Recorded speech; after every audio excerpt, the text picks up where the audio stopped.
Well, good day, footy fans, and you are looking live at ALDI Arena in suburban Theberton, here in the South Australian capital of Adelaide.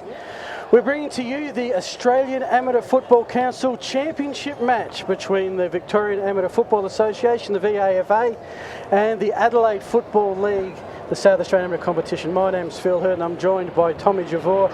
Tommy, a very quick welcome to you as we get ready for the anthem. Great to be here, Phil. Looking forward to a great game. Well, we had a little bit of fun and games with the anthem for the women's game, but they're right for the men's. Here we go.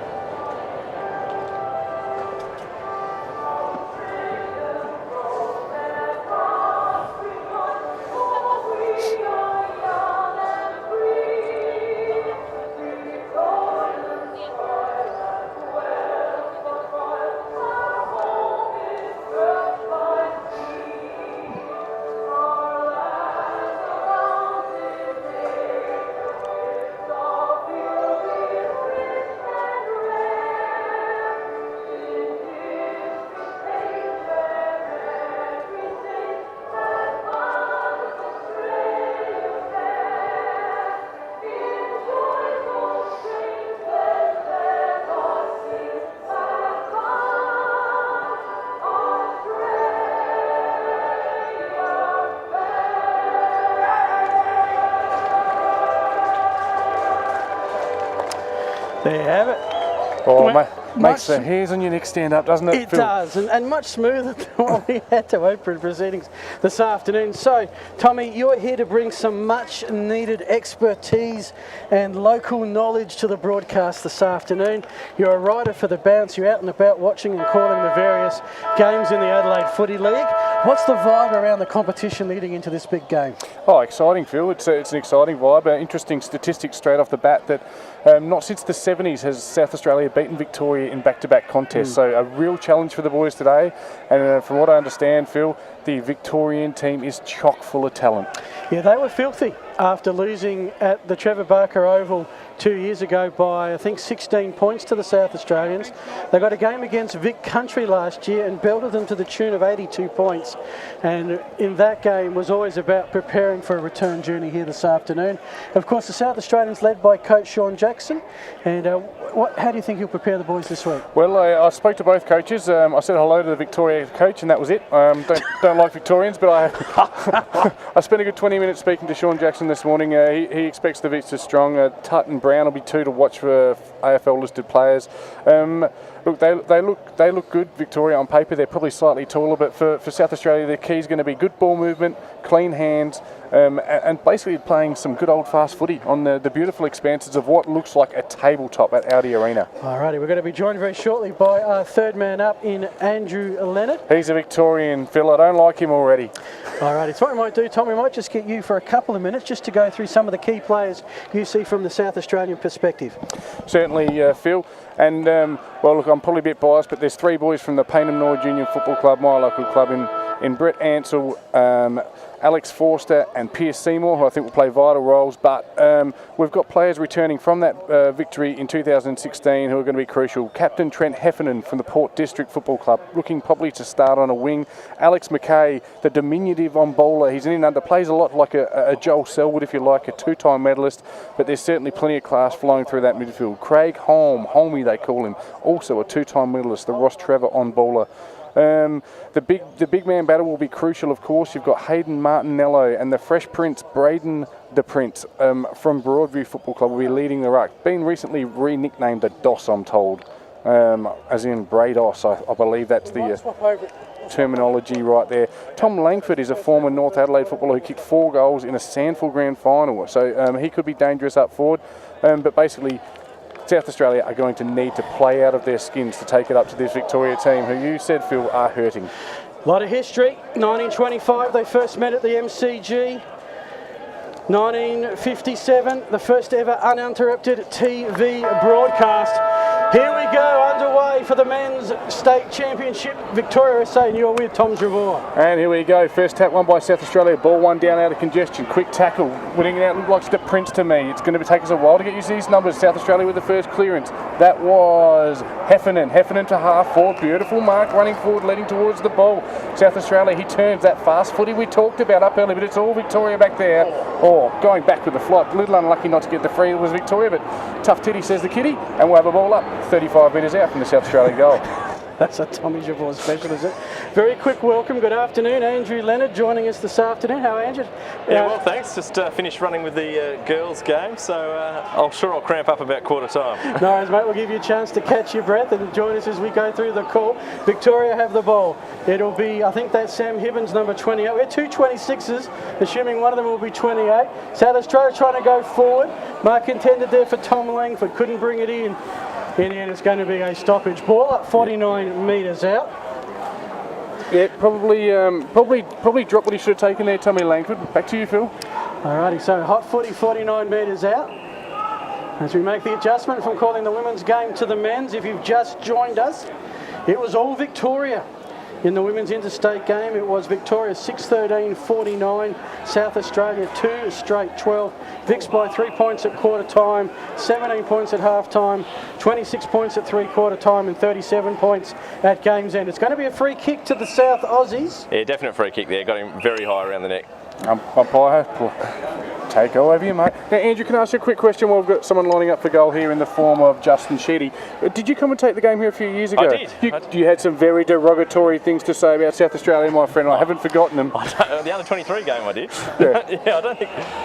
Chopped off by the VIC here. It comes out with a big spiral punt, but as is the case these days, the press, everyone pushing up South Australia with the three most... forward players. It's Corcoran here. Tom Corcoran gets a handball out. Good pressure by Victoria though. Ball spills. That big cow Hay just bustling through, saying my ball did take a Mack truck to stop him, and it was in fact Corey Cassidy who brought him to the ground. So we just joined us 2 minutes in, no score yet. Both teams feeling each other out. Rucks go to it. In the end, picked up by Forato. Trying to get out of that pack, which they will do. Free kick to Victoria. Minchy from Collegians heads inside 50, the first time for the VAFA. Looking for their targets, picked up nicely by Jared Gleeson, the brother-sister combination we talked about earlier. Big hit on the forward 50. South Australia going to get the clearance, and Tom, they're away. And they're off down the wing. Here they come. Loose man. It looks like Tommy Langford. He'll spin. He'll swing. Man in the forward line. Go to him. Go long. Look for Kakuro. Uses his body well. Gets to the back. Should run into open goal. High diddle diddle. It's straight through the middle. First blood, South Australia. Well, we saw in the women's game that the two goals that South Australia kicked were coming out of a defensive press and finding open space and moving it smoothly, and that's what's happened there, Andrew. Yeah, they certainly beat him on the spread there, the South Aussies. Reading the play probably, both Kakura and Langford able to separate from their defender, heading goalwards, and they got him over the back quite comfortably for the first goal of the day. Yeah, we've got some discrepancies in the numbers here, so we reckon that was number 9, that was Kakura, was it? Yep, who kicked the goal, number 9. Yep. Okay. Well, actually, look, you guys work. Tommy, you call this bit. I'll check the official team sheets just to make sure. Yeah, we've got 2 or 3 different publications on the go here. I know it's the Prince in ruck. I'll give you that much. Winning the tap down, playing the salmon roll. It looked like Rolf at the back. Definitely got this one. I could throw it out. It's wrong. South Australia down forward, mongrel type kick to full forward. Victoria should clear. Andrew, who's that? That was Critchley, Sam Critchley. Played in the premiership at St Kevin's last year. Yes, and the ball still in dispute on the outer wing, long way from us. You've got the bifocals there, Andrew. What's happening over there? Yeah, just out of bounds, centre wing, outer side of the ground. So, interesting to see Courtney Hilton starting on the ball, who's a Collegians player. Has been playing, well, his early days he was a half-back flanker, so obviously grown in stature to get a position on the ball. Throw in. SA and early league didn't lead at all in the women's contest, so uncharted territory here for the day. This is Gleeson's kick smothered out of bounds. Will be another throw in. Yes, just settling in. Not the biggest crowd on the outer side, it's fair to say, but a good spread of numbers on this side. Pretty excited for this cash. Now, can we call you the Vaffer? Is that? Yeah, the Vaffer's fine. Vaffer's fine. Okay. All right. I'll have to have I a think chat to it's- your tragic colleague, Nick, who told me it was a fine every time I called him the Vaffa, but Well, we've got a TV show we do called the Vaffa Tragics, and Here we go. Handball by South Australia there. Chain of handballs, 2 or 3. They should clear here, but good tackle by Victoria. Probably holding the ball from on, but they don't pay that anymore. That rule's gone out the window, apparently. Victoria through half forward here. bouncing ball. Victoria looking for their first score of the contest, battling hard with it. That was Burberry, who's the main captain this afternoon, wearing the traditional one jumper off the boot. It's Billy Kanakis. yeah, was the leading goal kicker in the VAFA William Buck Premier section until about 2 rounds ago, where the big number 32 out of the goal square's taken over with a few big bags lately. Matt Hanley, who's playing his 16th representative game. Billy Kanakis, is that how you say it? Billy I'm going to have some fun with that Billy one Kanakis, a bit yep. later on. I'll be coming back to Billy.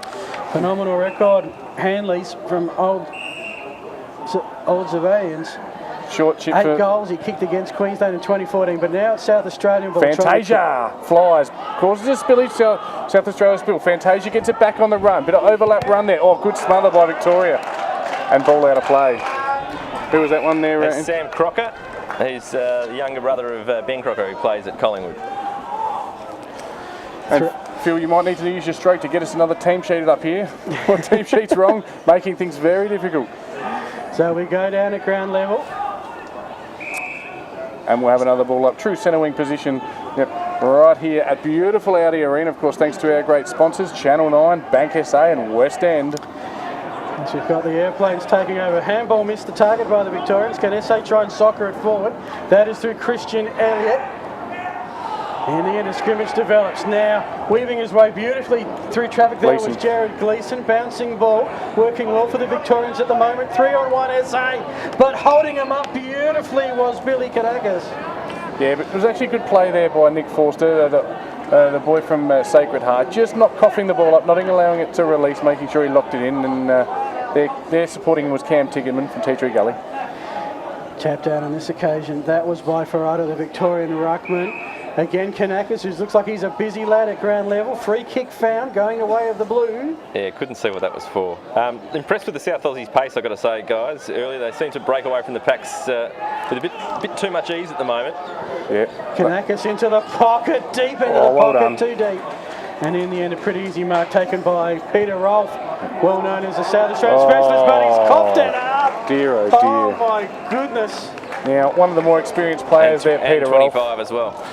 Yeah, and this is going to be a can't-miss goal. Yep. Peter Rolfe, 100 games for South Adelaide Football Club in the SANFL, fantastic footballers. Just got the old ambitions and capability confused there as the Victoria slammed through there first. So the skipper, George Burberry, kicks the goal. I reckon he was lucky there, guys. He did look like he wanted to play on, and then realised the guy was hot on his hammer and held up and got the fortunate 25 metres. So we're even Stevens, 8 minutes in. Length of quarters, we had it 20 minutes for the women. What do you think it's going to be for this one? I think it's 20 plus time on. 20 plus time on. Seems fair and reasonable. Starting a little late. This is going to be interesting, actually. Did you guys bring your night vision for the final quarter, the goggles? No, didn't bring the night vision. We do have lights. I have called a game here under lights, and it's not fantastic, but 5:30 we might be. We had an underlight grand final replay here one year, of course, Phil. So Ross Trevor and Salisbury North. Some of those players playing tonight is South Australia with the break, but intercepted by good pressure there by South Australia, nearly winning it back. A chain of handballs by Victoria. They should clear, and they do. No, they don't. Nice little chop in there. Hard to make out who it is on the other side. Ball bobbing around like the old cork in the ocean, to quote a great man. But Victoria should clear here. Yeah, good play by the vice captain Tom Paul. So Paul sends it forward into open space. This is a chance for the Vics to run onto it. This is Tim Quinn with the clean pickup as a teammate looking for Lockie Dornoff, who couldn't quite pick it up. Tiggerman. Tiggerman now doing the job in defence. Low hand pass is always a defender's worst nightmare, as is a poor kick out of defence. And Vivinci, the Collegians lad, picks it up. He centres it up, Anthony Scott. Still, you notice a change of pace to the women's game, boys, as the Victorians kick it around, trying to find the open man. Oh, Tiggerman taken high. There's a little bit on the high side. And Tommy, you'll take it Don't mind seeing that.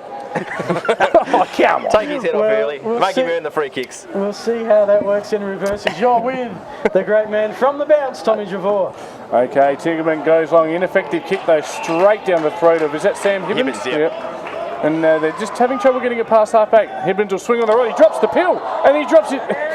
He drops himself. That was interesting football, but a nice square up by Victoria, and they take a mark 50 metres out. That was just to give time for the Victorian guys to get free. Deliberate looking kick, Tigger man in best position, but no, chopping him beautifully there. That couple was of disappointing a entries for the Vics. They've found South Australian opponents 2 times when they've had the ball sort of across the half-forward line. You like them to earn it, don't you? Yeah, definitely. Phil, tell me, can our viewers see the scoreboard? If they can't see the scoreboard, I can tell you it's Victoria 1-1-7, South Australia 1-6. I can tell you 10 minutes have gone in the first quarter. I'm just not sure if we can see the scoreboard. No, well, that's why I've got a blank screen here, mate. Okay, South Australia through the middle. They'll look to switch. Here comes that fast footy, the overlap, the release. Oh, I think that's Lukey Manuel possibly who drop footy might have taken. Hales, it looked like to me. Tiggerman now with the overlap run. Coming out and meeting it beautifully. Number 6 for South Australia. That's Christian Elliott. He goes inboard, but it's all Victoria back there. Well read mark there, taken by Critchley. Coming wide now, all Victoria. Well read. Again, that's Armstrong. Armstrong has a Victoria way down the members' wing. Over the head of the South Australian defender. Got a loose run here. But Donald couldn't quite get rid of it quickly enough because coming in like a steam train was Callum Hay. Yes. Yeah, great tackle by Hay, but sitting right on his hammer, so you'd expect him to do that. Yeah, strong footballer Callum Hay, formerly, I believe, listed on Port Power's list many moons ago. Oh, crikey, that is going back away. Yes. Tapped down by South Australia, only as far though as the Vics. This was Kanakis working through some hands. Oh, great the kick smother. there taken by Minchie was smothered. Who can get it 40 metres out? Nick Wood is battling hard for it. He tries to get the hand pass out, nothing doing. There's an airy, there's a Victorian pickup. This is Thomas Pauly towards the scoreboard pocket. And a great tackle just as the play descended. No pro opportunity, surely, South Australia to clear. And they clear, they rush you behind, and they're just going back a few plays. It was Peter Rolfe who hit the beautiful smother there, really attacked the smother. Yeah, he's leading the charge around that pressure on the ball that South Aussies are putting on the midfielders at the moment. Excellent play from Rolfe. Yeah. And he needs that. He needs to make up for that crocker of a kick. Very crocker of a kick earlier. Playing as a high half forward, I guess, like a run with midfielder type role, and he's done well so far. Certainly, as the relieving kick out the back finds Corcoran, the boy from Port Districts, down at the beautiful peninsula on the beautiful parts of South Australia, and he comes to the wing area, high flying mark, shades of Jezelenko. Like Shane. You're on, Phil, and it's all Victoria in the full forward line here. They should be able to. They can raffle this. Handball to the overlap running player in Barnes. He'll line up from 35 on the run, and he just chips to a man in the goal square. Far too easy. Bad signs there for South Australia. And that was Al Armstrong from Old Melburnians, which I note is not spelt the same way as Melbourne. No, Why it's is not. this so? Yeah, it's just one of those intricacies. And where is it? Well, Andrew, does he live in a castle? No, he doesn't live in he lives in a castle, I imagine. No, that's... I feel that there's a bit of extraction going on here, and you'll find that I'm certainly a castle man. Oh yeah? Good man. Newcastle, yeah, I'm a castle. Yeah. Good. Armstrong kicked 7 goals against, for the VAFA against AFL Country last year, so... Yeah, and that was a huge win they had on that occasion. I think 82 points down at Frankston. Ball up in the middle here. South Australia have done well out of their clearance, but it looks like it might be Victoria this time, paddling the ball along, probably being held there, but still takes control. Good, strong football. And Victoria should go forward, and they do, Phil. They do indeed. They've settled nicely, the Vics. They are indeed. Thomas Paul sends it in with a quick, deep, penetrating kick, which is Forster. We've got the Forster brothers, ex-Norwood, both of them. Yeah, well, Alex is certainly. I don't know much about. I only know Paynham Forster. Nick and Alex were both on the Norwood list. Third intercept mark inside a defensive 50 by the South Australians, so they're setting up well when the Vics do have a chance to kick it inboard. Trying to get something together here, Victoria, at the moment. Tap forward by Critchley. It's got some help. This is Tutt. Kicks down the outer boundary line where it spills out of bounds. Yeah, nice little segue there. Tell us a little bit about Tutt, Jason Tutt, former AFL player, wasn't he? Yeah, he was. Been really handy at De La Salle in the last couple of years. I think it's his second or possibly third season in the VAFA.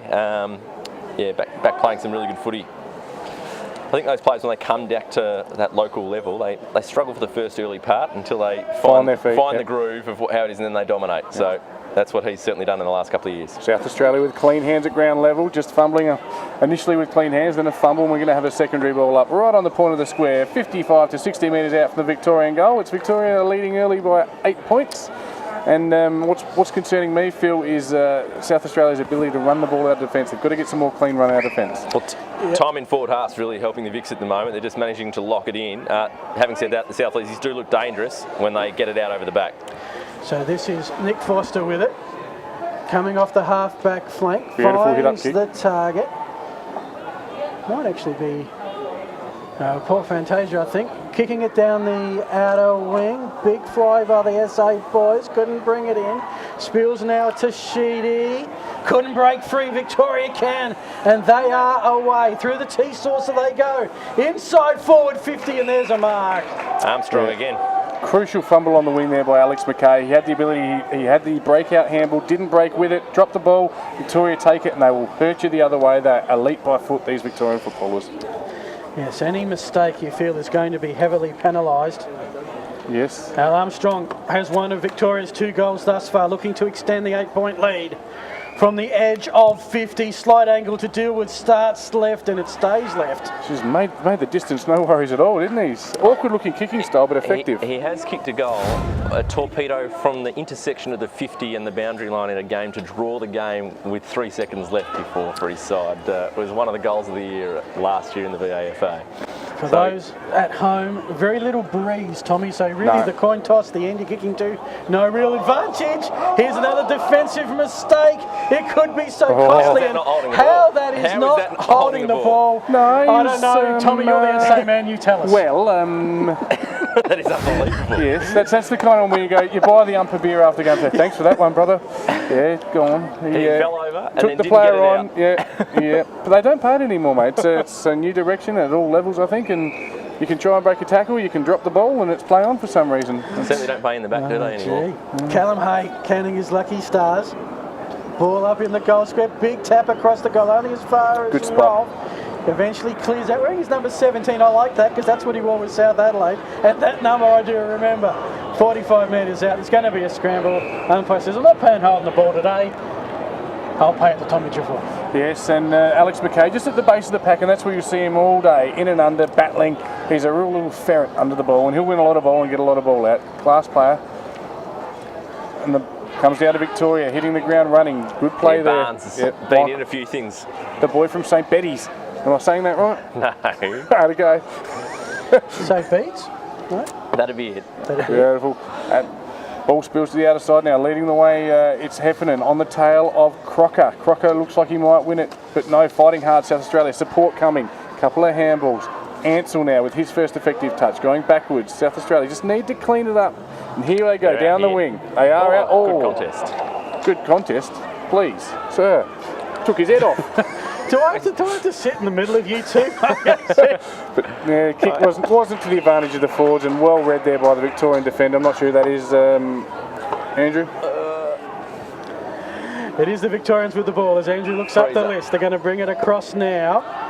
Michael Barnes from St. Bede's, Mentone, the Tigers. St. Bede's. You'd know that, Tommy, the Tigers. Probably your favourite VFA team, if they're the Tigers.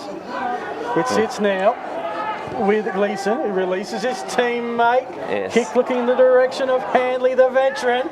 Does well to bring it in. They're not paying it if you bring it in. Cal Hay did all the hard work. He cut the angle off. He was in position to take the mark. We just dropped the mark, and there's too much of that happening for South Australia at the moment. A 9-point footy game, time on imminent, at 90 seconds to go. SA got the first goal, and it is fair to say, Andrew, bias completely aside, since SA got that first goal, it has been 90% Victoria. Oh, I agree. I think SA looked really dangerous in the first 10 minutes of the game, and then the Vics have managed to lock it down and keep the ball in their forward half. Here's McKay, inboard, nice handball, finds Ansell, he's dumped after he gets rid of it. Here comes SA, they've broken, they're hot, son, you're gone. That's holding the chutney in anyone's language. And he had to have better awareness there, Christian Elliott, the boy from Athelston. And he was run down. Brilliantly. Yeah, no, full credit where it's due. Brighton captain. So the kick by Victoria, looking for that boundary, finds touch, and Having called Sandford for the last 4 years, I keep looking for the last touch rule out of bounds. That Great rule, is great coming competition. to your universe soon, Yes. Andrew, trust me. But not to be, it's a kick I for don't touch. mind it. I actually quite like that as a rule. But Yeah, gets the game going. It was one of those where initially calling it, it caused a lot of confusion, and it just grows on you. Martinello. And eventually you think, great rule. As eventually Rolf's kick hit the umpire, I thought usually would mean a ball. It's actually a little bit so disappointing. is there ever a boundary throw-in with the last touch rule if they don't do it? Yeah. So you still have it's last disposal. Okay. And that's a key difference. It has Yep. to be an untouched kick or hand pass What like about that a one. defensive fist? If you Exactly. comes South Defensive Australia. fist, then you go to the deliberate situation. Yep. It's Ansell going forward. Can SA get a goal as we running head here. into time on? Loose They're men running streaming. past him. This is Kakuro who kicked the goal, so he can't do another one. Spills beautifully. This is Yes. Elliott. There's your goal. SA come back. Well done there, Christian Elliott. Front and centre from the pack. Tom Langford, I think it was, creating the contest. It was Tommy Langford, the former Payne boy. Position A, Christian Elliott. Now, he's a former VFL player, wasn't he? Okay, sure. I'll make that a statement. Christian Elliott, the former VFL player.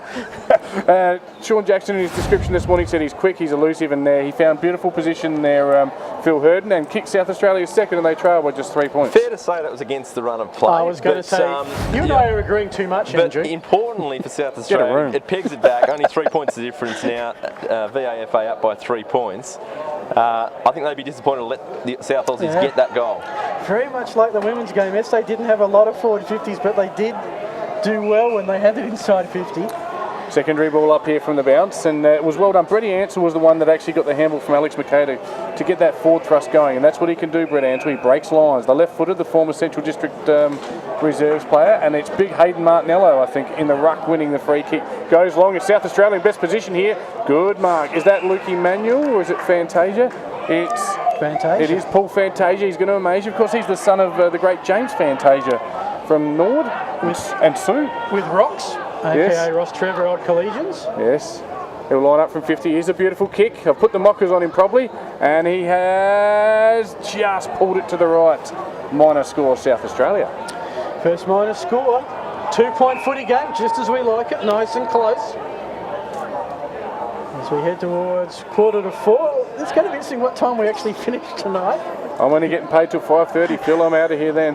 The Victoria You comes. guys are getting paid. That's out of bounds on the full. Oh, well, your I'm on it. contract. Big bucks, Andrew. Anyway, it is with Manuel. Out of bounds on the full. His Nice kick hit-up into kick. the pocket finds a target. Looks like Langford, is it? No, it's Caruso.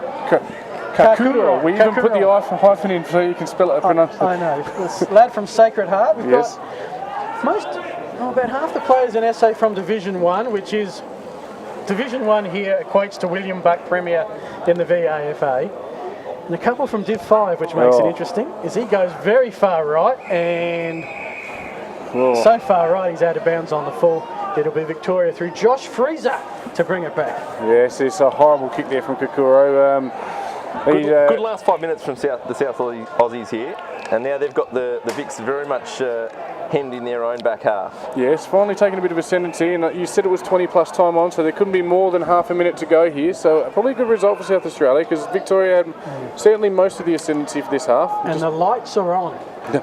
And people are home. Just putting that out there. Or dangerous kick, well chopped off there by Fantasia, causing a contest. Ball at ground level now. Double tackle by South Australia. It's Fantasia and friend. Can't see who that is at the bottom of the pack. Nick Hales it is, the boy from Port District. The ex-Port Magpies reserves player, and we'll have a ball up here.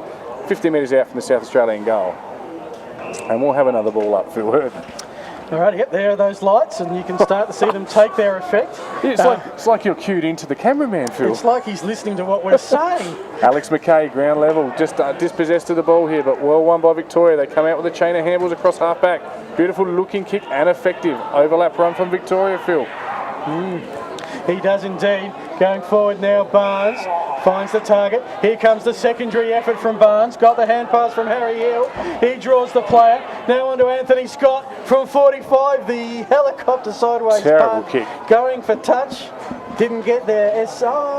Just rushed it behind. And Phil, that just goes to my theory. Never trust a man with two first names. You can't do it. Very you might have that last touch out of bounds rule here, but very lenient on the old deliberate rush behind. Oh, there was pressure there. There was pressure. It was implied. Twice, just a handball straight through and step over the line with a guy about 4 metres away closing in on him. Virtual pressure.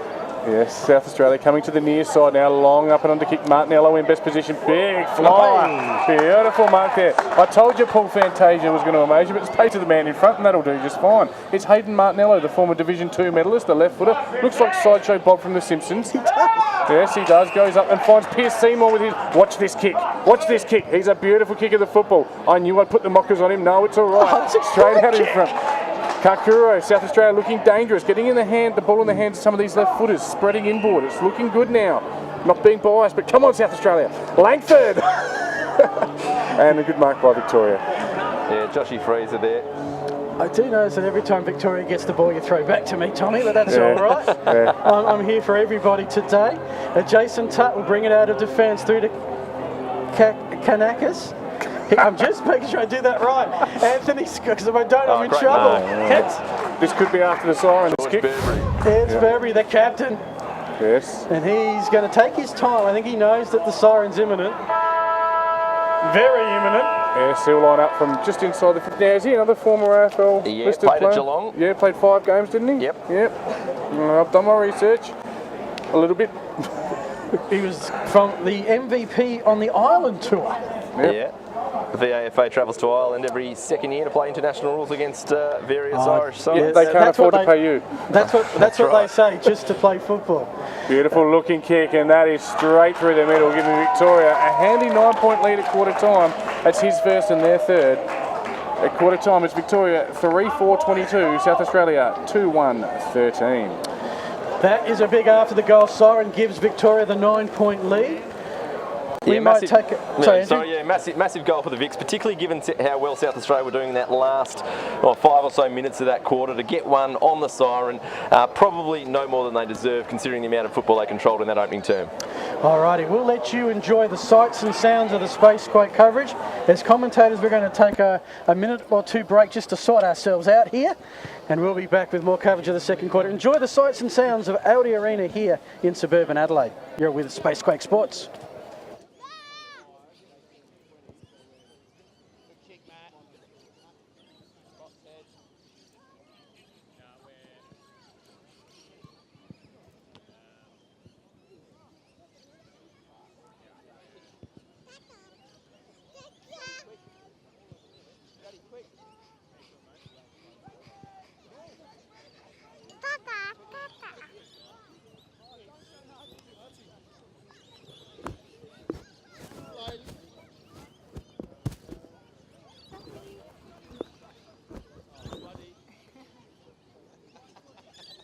The football instead, please.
Welcome back, folks. There you can see the Victorian stats that matter. Who's winning the clearances at the moment? Yes, clearances, stoppages. Inside 50s, 14 to 5. Wow. 14 to 8. 14 to 8. Yep. Okay, so that's I assume the Victorians are first. Well, it's interesting showing those stats that we're seeing on your pictures there. I would have thought the South Australians were well ahead. I'm surprised it's only 1 to 3. I would have thought they've had more stoppages than that. Oh, there's the stoppages there, 2 to 3. So, not sure how they do 5 stoppages in total, but only 4 clearances. So maybe it's effective. Maybe it's effective. But yeah, interesting to see them all the same. The dominance there from the Vics, 14 to 8 inside 50s. Marks inside 50, 5 to 2. The intercept marks is the one that I was interested in. The South Australians did a really good job of intercepting Victorian forays forward. We mentioned a couple of times in the broadcast before, South Australia looked really dangerous on the spread. They looked quicker over the ground, although it seems like the Vics will manage to plug that up and stop that quick ball forward that the South Australians will want in order to score quickly. A couple of goals against the Tide, as you said, Andrew. SA's second goal in particular, and then just when SA had a couple of minutes down there in, Victoria clear it and away they go. And I think you're going to find errors are going to be punished and open space is going to move very, very quickly along the way. Tommy, any thoughts from yourself on the first quarter? Some SA boys standing out for you? Oh, look, as we said, South Australia just need to be a bit cleaner when they do win a contested possession in the middle. If they can just release those outside runners, they look dangerous. We need to get Brett Ansell and Pierce Seymour into the game, those two left footers.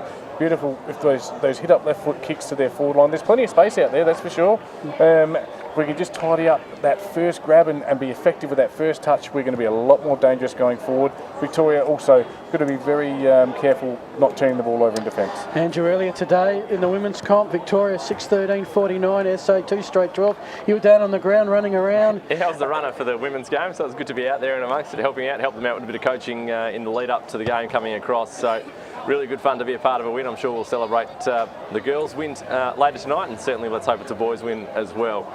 So just to confirm, because I got to check everything that Nick tells me now, that you flew out this morning up and early and first flight out of Tullamarine, but you're staying in Adelaide tonight? Staying in Adelaide tonight, so we'll soak up the sights and sounds of Adelaide. Any recommendations, I'm sure we'll take on board. Oh, Tommy's the man with the connections.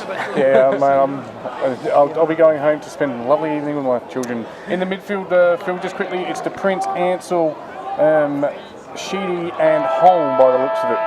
Second quarter, the Australian Amateur Football Council Championship match, Victoria by 9. Tommy Javor has the call. And the ball spilling in the contest. Victoria should clear, overhead handball. It's all Victoria, they'll come out here, they'll spread to the far side. No, a nice little spinneroonie.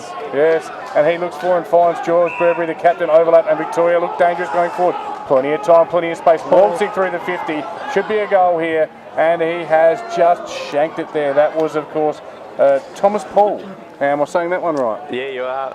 The vice-captain, Thomas Paul, Old Melburnian's captain. He really should have nailed that. I reckon he probably went a little bit closer to goal than he needed to. Should have released the kick a bit earlier.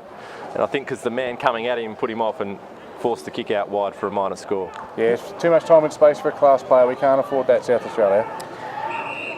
So Victoria starting off strongly, getting the behind Callum Hay. Decides not to play on. That is a huge That's kick. gone 65 metres straight down the middle, and we're going to have another ball up. A really, really good, long, effective kick there from Callum Hay. I tell you what, he's built like the old proverbial outhouse, and he plays like it too. Straight lines footballer. Some grounds, the 50-metre arc is not really 50 metres, 50 yards maybe. But this is a legitimate 50-metre oval here at Thebby. Sheedy looking to play on quickly to Manuel, but nothing doing. It'll come back to the big man, Braden de Prince, the man they call Doss, or the Fresh Prince, and he goes quickly by hands. He goes across to Forster. Forster goes to Hales. Hales has a little slip there, but gets up and just slows the play down, allows Victoria to come across. This is as slow as it's gone all game. Yep. Players getting a bit tight. Only started the second quarter. They've good moved it well, long They've kick. really moved it well, South Australia. They've got it to centre wing. Here comes the inboard kick. This is to Stewart Dropped who it, had it, taken. Lost it. Rebounds now with the help, I think, of Sheedy, who finds the target further afield. This is one of the bigger ruckmen. De Prince. De Prince looking and finding, well, he was going for Fantasia. In the end, Victoria getting away. And now they're going to rebound off defensive 50. Are they going to think about it? The look away hand pass was looked away. They're going to go back though. Anthony Scott, one of those there. They're working it well. We're running in the wave there, the Victorians. Looking for the veteran in Handley, finding Kanakis. He lines up. There's a fair few spare Victorians here. Spills to the back of the pack. Who's going to be first there as it bounces through the goal square? Was there a little bit of hanging on, working hard there? Michael Barnes earns nothing except an umpire's ball up. Well done to Peter Rolfe there. It looked like Victoria had all the play, and Rolfe came in and halved the contest. Barnes just reattaching his head there after he was decapitated in that contest. You have to earn it. Please. Do you like to see that, Anthony? Andrew? We're going to have a ball up 20 metres out from the Victorian goal. He seems to have found his head. One down by De Prince. Ground level there. It's in and under, tight. It's Brett Ansell trying to win, but did Victoria get it? Hand in by Ansell. Good play there, Burberry. Burberry looks a fairly tidy footballer. Very, very compact, very neat, Andrew. Yeah, he is. Really enjoyed his role as the captain of this side as well. And he said the other night before our dinner function, when the team was named, that this is the highest honour he's had in football, playing and representing the VAFA and captaining the side. Tap down Victoria, only as far though. I think that was Hales who sent it back. Another long booming kick. They're bringing out the torps. And Paul Fantasia will just reattach his back there. He was shepherded out of the contest. Is this a footy game or fair enough? Is this a footy game or General Hospital, gentlemen? As we see it out of bounds in front of the crowd here. We're in the Hank stand. There's also the Phil Riding stand, and a good crowd here on the grandstand. So rugged up, probably in the 16, 17 degree mark. Probably going to start getting cooler now as we head over 4:30 local time. Well, South Australia pushing in through looked like Alex McKay, and maybe it wasn't Alex McKay. Bit big for Alex McKay, but Victoria will clear Phil. Going to half forward. In front is Cal Hay, but coming from behind with a big fly. Beautiful. Great mark. Hanley. Yep. Matt Hanley. Remonstrating with Callum Hay. Not the best career advice for whoever's doing that. Okay. Hanley, of course, I mentioned earlier, 16 games for the Big V, career best of 8 goals when Victoria went up and played Queensland in about 2014. He's a star, Matt Hanley. Kicked more than 500 goals in William Buck Premier as well. From 49. Booming kick, but misses to the right. Even from 120 metres away, you can hear the timing off the boot. It was a beautiful looking kick. But 3-6-24, the VAFA, South Australia 2-1-13. It is the visitors by 11 points. You're with Tommy Javor. As South Australia clear through a couple of kicks. Cal Hay now through half back. Cute little kick, interesting little kick. Gets the job done to Pierce Seymour. He gives it back to Hay. Working it well. They shoot clear. They do. Through Hambles. Pressure's on though. Chopping in beautifully. Is Victoria. They'll come. 2 Hambles. That's Freezer. And he does go down forward to your man Hanley, who ducks his head and he's gone. No, the umpire says, I've got no hair, you've got no hair. Here, have a free kick. Yeah, I tend to agree with you there, Tommy. That was probably not there. Are you looking at who you're sitting between here? No, look, at the end of the day, he ducked his head, and that should be prior opportunity. I thought that you don't be giving free kicks if you choose to duck. You shouldn't be getting a free kick. That's what 16 games of experience brings you. Comes in now. This should be a gimme goal. 25 out, and he's just got it. If he's a golfer, he's got a bit of a slice. Yes. To the right. Perhaps the gods of football, if there is such a thing, looking down there and yes, taking back what he didn't really earn. Although at the same time, the South Australians have got to get low on the tackle and hit the hips, don't they? Yep. It's fair to say, Andrew, the last 5 minutes have been all Victoria. Yep. They have. Again, it seems to be the way the game's going at the moment, although here's a break for South Australia possibly. Yeah, Hayden McKay it was, but McKay takes to the wing. Ball spills. South Australia might get it over the back here. They do. Quick release. Awkward kick and beautifully chopped up there by, is that Michael Barnes? Barnes comes inboard to that man again. Freezer. Ball at ground level. Quick little kick out. It's all Victoria though. They lead into the race of the ball. That's Anthony Scott. He goes out wide to the wing. Scott looks for and finds Critchley. Critchley down the line. You've got the goggles on. Help me out, Andrew. Nick Wood. That's good Wood. Inboard to Scott. Good control here. Beautiful looking left foot kick. Spoiled there by the Victorian forward. Out of position, but at ground level, it's all Victoria. going for the spin, the release handball. Phil, I need a breath. No, it's mate, take a breath because I'll take it. Ansell has it. He'll get a hand pass out and say he'll get the clearance. Chance for me to call some SA football. Kicks it down, looking for the initial goal Could score. have been a free there, and I think you'll get it. Yep. Pushed off the contest and Tommy finished Langford. by William Coates. Langford. Let's see what he can find. Loves the tanning booth, Tommy Langford. Picked out of Victorian Guernsey where it bounces off. Great assist Pierce play. Seymour, beautiful vision. And there's your man in Kakuro, Tristan, who goes around the man on the mark. He's got 2. South Australia's got 3. And Andrew, we are back to a 5-point footy game. Yeah, we are. Really good play from South Australia to move it on quickly into the full forward line. Kakuro's bobbed up with a couple of goals. He's looking dangerous forward. The difficulty there is that possibly the Victorian defender who dropped the mark, I just missed who it was. It might have been Tut who bounced off his chest. It might have been even Quinn. He got pushed after he dropped it, which was interesting. Here's the replay. You can see there. He got a little push. I'm not sure if you're allowed to do that. Goes on, kicks the goal. South Aussies only trail by 5 points. Crucial goal here, South Australia now. De Prince in ruck, wins the tap. At the back, it might have been Holm. That's certainly McKay. McKay comes across. Forster, South Australia here with a break here. Beautiful lead-up kick there and well taken at half forward. I'm not sure who that is, Phil.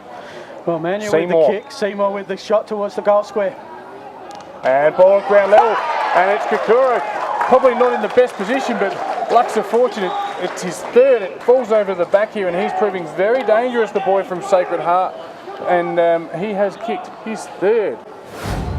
Well, we said it a couple of minutes or 30 seconds ago. He's looking very dangerous and lively up forward, and he bobs up and kicks one within 30 seconds. So Kakuro with 3 goals today, and South Australia take the lead. And 2 of those goals, Phil, sorry to jump in. Pierce Seymour, that beautiful long left foot, getting it on quickly, fast footy, just instinct. Get on the left and bang it forward. He's a good footballer, Pierce Seymour. The joy of the fast, long kick. Always puts defenders under so much more pressure when it's one-on-one contest. You're looking at the ball, you lose your opponent. South Australia with the clearance again here. Yeah, they're starting to rake up a few now, having been beaten badly in the first quarter. This one is still up for grabs a little bit. You can see the intenseness there. Some great pictures, thanks to Space Quake Sports, who've been giving you the coverage all day. The great man from Norwood, ex-Norwood champion Graham McIntosh, calls them pig dogs, and that's what Alex McKay is, a little pig dog at the base of the pack. He just ferrets his way in, gives everything at every contest. Flagstaff Footy Club used to be the Bush Pigs, sorry, not the pig dog. That's Hayden Riley's the pig dog for Sturt. That's his nickname, which got a fair run of things. And went with Triple M Sandfield Grand Final last year. They loved it. Yep. Good tap there by Victoria, but 1 down. Doing well at the clearance of South Australia. Langford caught behind, gives a little nudge. Well won, working hard there. Maybe tackled without it, but the ball spills. Should be Victoria cleaning up.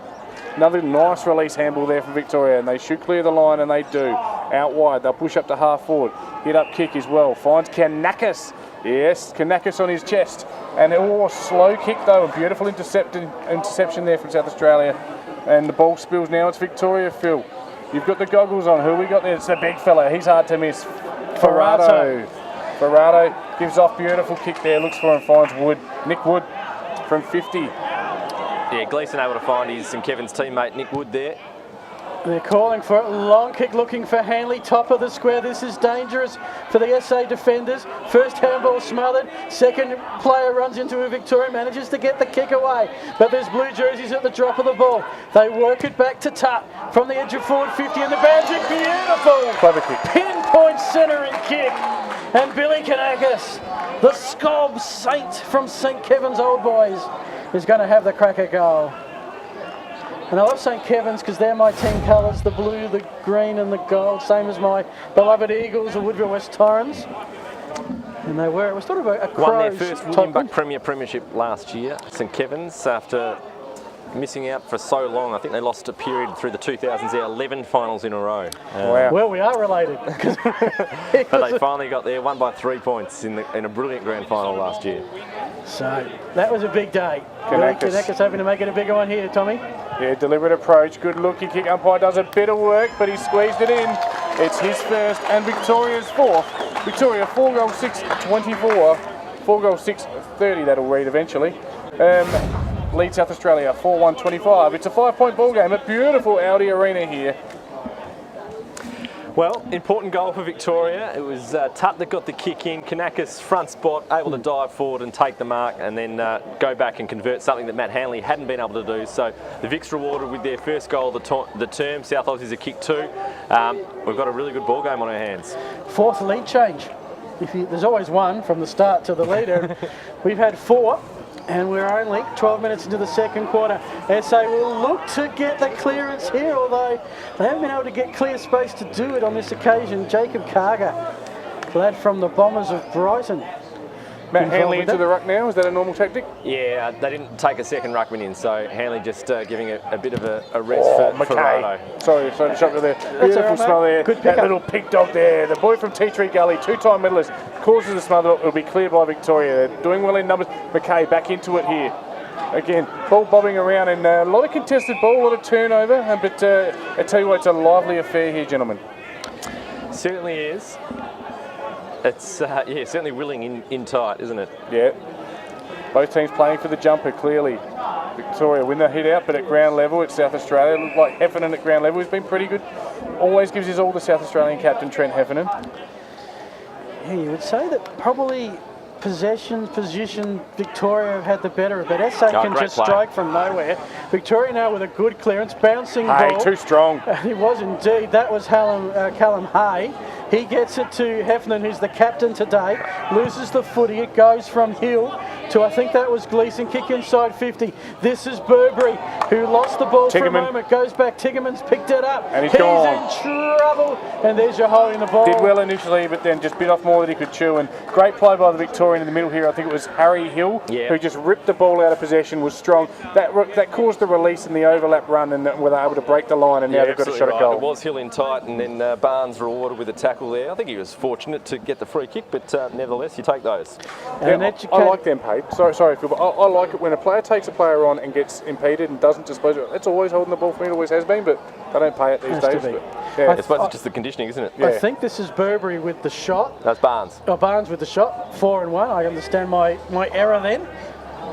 In the end, it's just a behind, which increases the lead. We've got a 1-goal footy game. Yes. Victoria 4-7, they're 31. South Australia, they're 4-1, 25.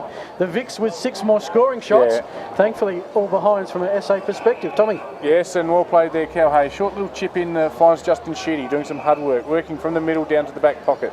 He's kicked across to, I'm not sure who that is, deep in the back pocket. It looks like... Oh, look, I give up, Phil. Turn around, but he's going to go long to the wing. Beautiful looking 60-metre kick straight down the line. Victoria at ground level though. Another good smother. That was Tiggerman. Causes a release, and here they go. Here comes South Australia. Ansel, it looks like. The ponytails come out. Oh no! Call the barber. But Victoria will clear. So Victoria, I have to teach you, Tommy, that if you don't know who it is, you bring up something else to fill in the time space until you do. Meanwhile, South Australia have gone release forward. handball. Oh, he's done well to get it on to Langford. And the Pulteney lad from Div 5 has a goal in an interstate game, and we've all tied up. Victoria 4-7-31, South Australia 5-1-31. Andrew, this is hard to predict where it's going to go from here. It certainly is. South Australia again, quick ball movement inside attacking 50, and Kakuro again involved. Hand pass off to Langford. Langford gets the reward, but at the end of the day, it's South Australia winning the contest, and there's going to be a free kick against the Water Boy.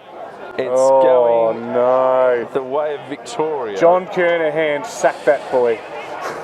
Oh no. Alrighty, we go with a long kick inside 50 towards the boundary. Victoria there in numbers. There's Burberry, the captain. Clever tap. Looks like good second effort. This is Gleeson. Needs someone forward of 50. I think this is Hibbins who has the shot and he misses. And you don't want to pick on the boy. He's sitting down on the ground over there, but he'd be pretty glad they missed that shot. And just while we've got a breaky play, it'd be fair to say, boys, Kakuro, arguably the most influential man on the ground. Certainly is at the moment. If it's in his vicinity. He's been involved in 4 goals so far for South Australia. Yes. 3 goals and 1 assist in a 9-goal footy game. Interesting kick there, taken on the half volley by South Australia. Good wrap-up tackle by Victoria. Causes an errant kick that, oh no, it's mopped up. Well done there. Looks like Sheedy to me. Sheedy with a quick kick down the line. Langford will fly. Ball spills. Oh, great play, Scott. So here comes Scott, charges through the centre square, looking for someone to help inside 50. The bounce beat a couple of Victorians. Going in hard, well, going for the man there was Ailes. Not so sure about the ball on that occasion. crowd wants a free kick. Ain't nothing doing here. Body's going left, right and centre, and there's your free kick. Will go the way of the big V. And it is Anthony Scott. He's been good, Scott. He's in everything at the moment. He looks really good when he delivers the ball. Looks like a leap by foot. From Old Trinity. Kicks it into a pocket. And just kicks a 25-metre kick out and misses the target. Misses the target, but there was enough space. Always the way when you're wrapping up. And he missed the target, but to the right side, so the player could run onto it. In the end, spills out of bounds. So Scott had a couple of years at Collingwood's VFL side in Melbourne before returning to Old Trinity this year. Yep. Ball in deep in Victoria's attacking area. Clearing South Australia here. Handball from McKay. Now down the middle. Langford is it going backward with the flight of the ball. Pressure's on here, ground level, ball spills, great hands there by number 3 Victoria, Quinn, yes. The mighty Quinn goes long, but well read at ground level, Rolfe. Ball in dispute, there's the skipper, that's holding the chutney. No it's not, it's play on, apparently. Okay, and the ball was going to be kicked straight back to Victoria here, unfortunately, and it's Courtney Hilton, is it? It is Courtney Hilton. Great tackle by Callum Hay on the last line of defence against Burberry there. Got to give credit where it's due. Burberry looked like he was going to kick a relatively easy goal from the top of the square, but Hay prevented him from doing it. I'm not sure how that's playing on. Anyway, in the end, Hilton, he zigs, he zags, he looks up the goals and he delivers a masterclass in long distance goal kicking. That was the 2 bits of candy he gave on the way through.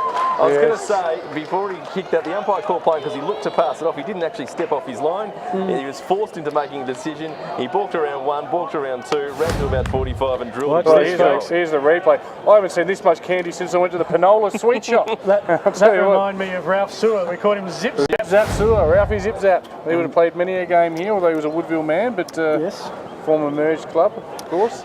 Yeah. So we go back to a 7-point lead. We're almost into time on of the second quarter. I hope you're enjoying the contest here. Thanks to Spacequake Sports and all the sponsors that bring this together. The Amateur Football Council of Australia Championship game. Victoria with the clearance, looking again and finding a target in Kanakis, who has one. He's going to go for second, and this could be one of the biggest leads of the game, Andrew, if he can connect. Yeah, we'll step it out to 13 points if he can score here. Just strength there from Kanakis. Worked his opponent under the ball and then was able to take the mark on his chest. Look very confident. Tommy, you're marking it down, are you? No, I'm marking the other one down, mate. But I do rate him. I like the look of him and I love his name, Kanakis. I'm just waiting for him to get hit in the Jazz Crackers so I can use it. Just want to pay credit to the composure of Barnes as well. He picked up the ball, could have been tackled, just sidestep and was able to deliver a ball into the forward line, and Kanakis has missed. And these misses could come back to haunt Victoria at the moment. Yeah, well, World Cup, it's 5 goals all. And in the behinds department, it's Victoria 9-1. That 8 behind difference is the score difference at the moment. 14 scoring shots to 6. Beautiful lead here. Really hard work. That was fantastic. Kakaro there. Oh, he's just dropped what he would have taken though. Yes, and he'd be tackled and he'll be spilled out over the line. And probably that wasn't Callum Hayes' fault. Callum Hayes' strength is his body strength, his body work, his contested possession, but he's probably not your set kicker type. But unfortunately, Kakuro undoing the good work done by Callum Hayes. Throw in, 50 metres out.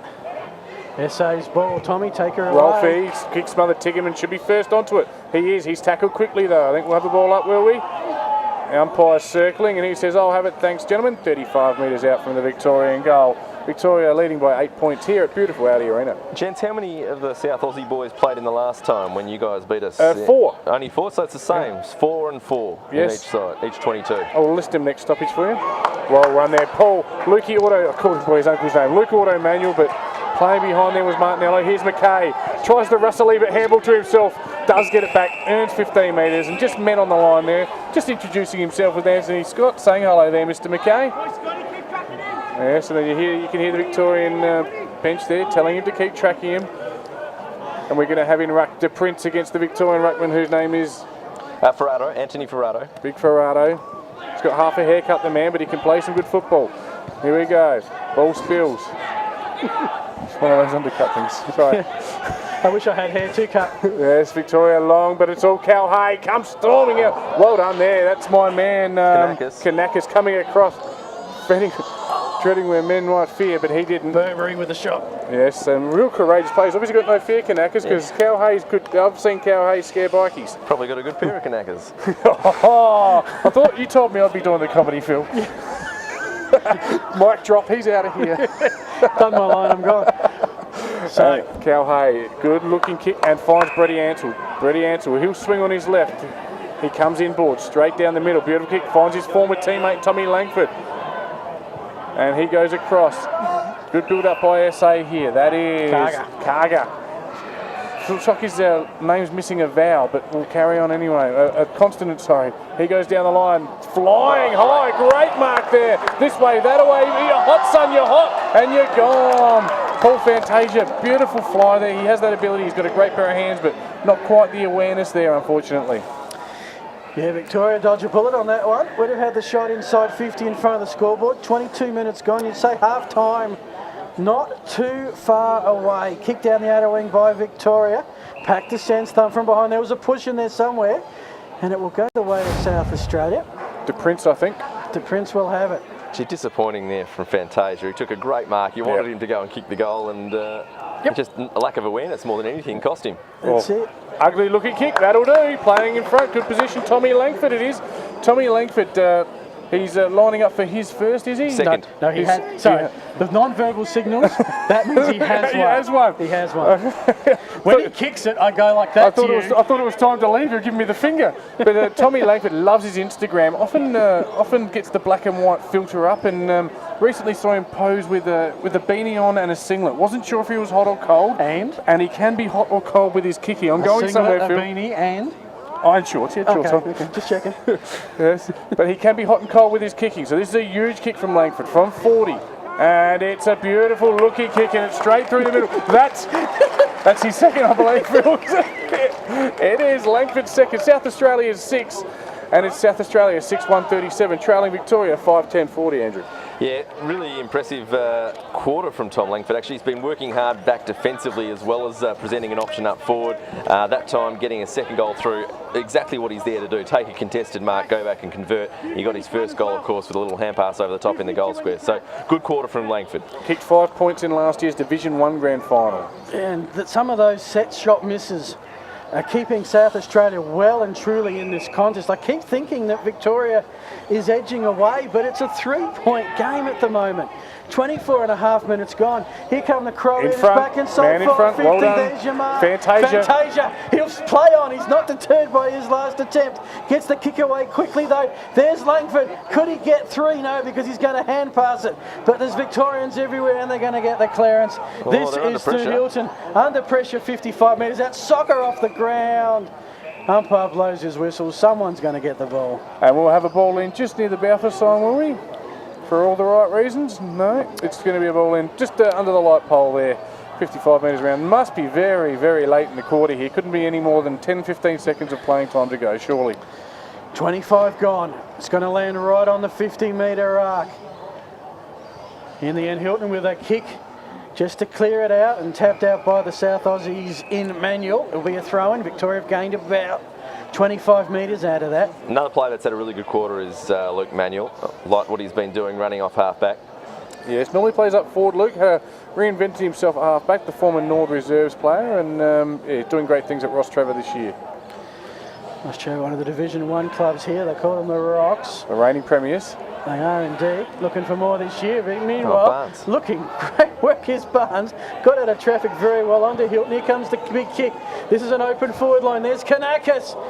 A little bit outgunned in the height department on that one. Made a contest of it. Kept the ball alive. It's going to come back to Kanakas. Umpire's found a free. Kanakas is going to play him and kick the goal, but whistle's blown unless there's advantage, which there isn't. I reckon, that's a goal. Kanakas, number 2. Bit later to get excited then. A bit late. Injury concern for the VAFA is Tutt. I think it's running to the bench at the moment. He pulled up a bit lame after he kicked that ball inside, attacking 50. We'll see if the trainers go to him. Just has come straight off, grabbed the back of his hamstring, it looked like. 26 and a half gone. Tommy, this very long quarter. Hey, it goes one of the longest quarters you ever called, mate. How are you holding up? I'm getting there, mate. I'm getting there. In the midfield for South Australia, just as we finish off, looking at beautiful ALDI Arena here, thanks to our great sponsors West End, Channel 9, and of course Bank SA, where I bank. Looks like the physio's working on his hip more than his hamstring there for Tut. Ansell dispossessed here, ball spills to Victoria. We'll come back to Tut. Ball kicked forward quickly as we hit the 27-minute mark now. But Victoria will have one more forward foray. They'll fly, high flying mark there, Georgie Burberry. Ball spills, Victoria. They come, they run in waves, high up and under kick. Cal Hay, your team needs you now. And he does. He runs back with the fly and releases. Beautifully done there, Cal Hay. You can bet your life Cal Hay will play for the Guernsey every time. And South Australia should clear now, and they do. It's Karja. Karja comes out wide. Looks for, should gather it. South Australia down the line now. Hit up kick, beautifully done.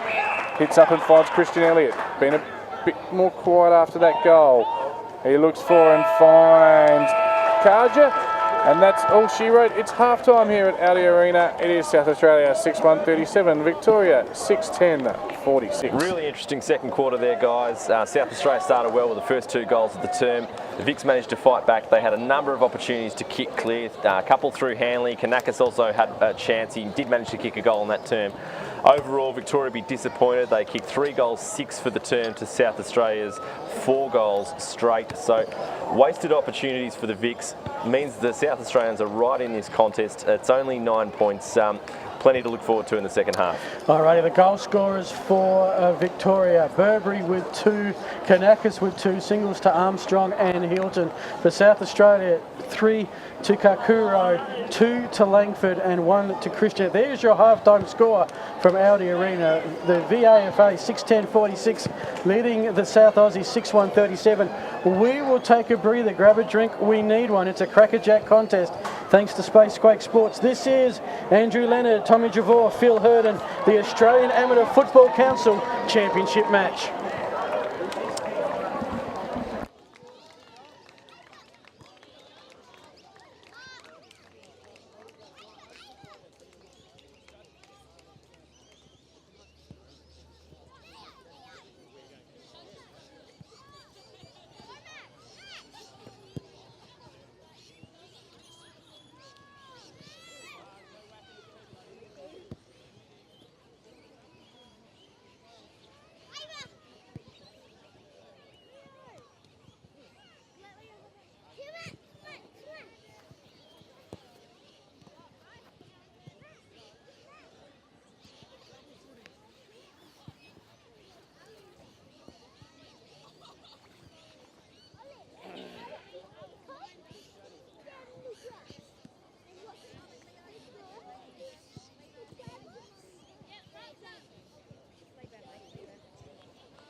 Run with Mum. I'll run with you. Come here. I'll run with you. Ready? Steady. Go.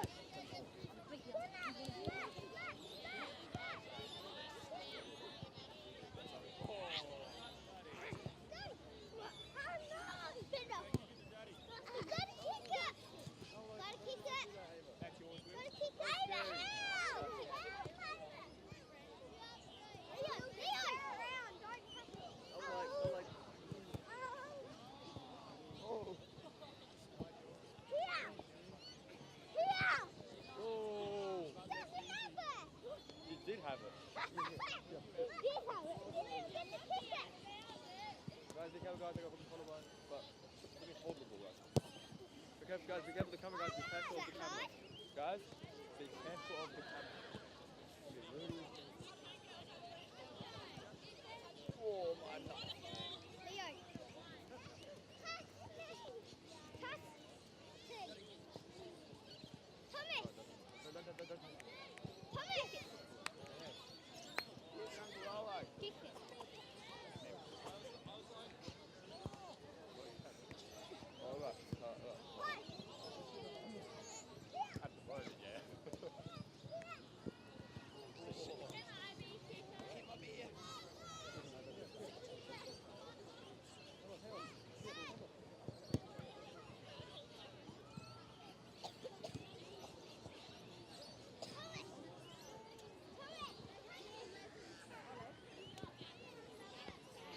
Don't punch it.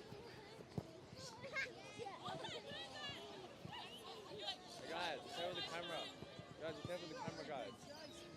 Be careful of the camera. Over here, guys. Right over here. Hold the ball. Holding the ball. Holding the. Pushing the back. Pushing the back.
See,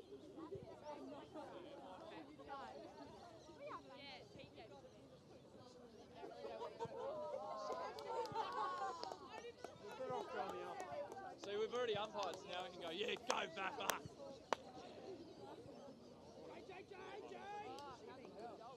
Wash my hands. I love the bloke. How much of a gimmick is the shaking hands before the game? Oh yeah, that was terrible.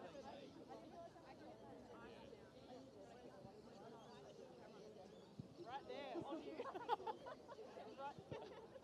I'll just be sorting through. That's the future run. Sorting over.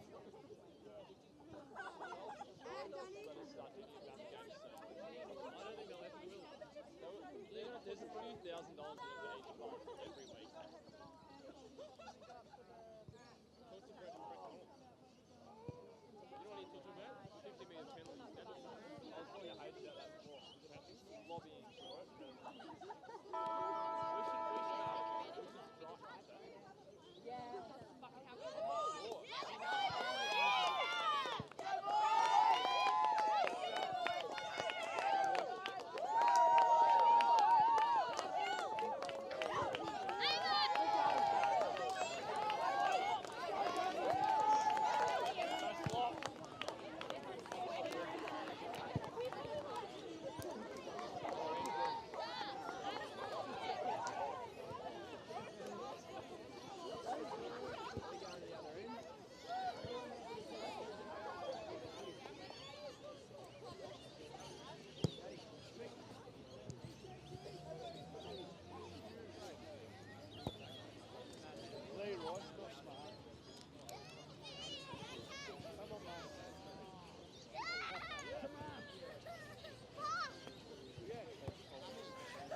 Uh-oh.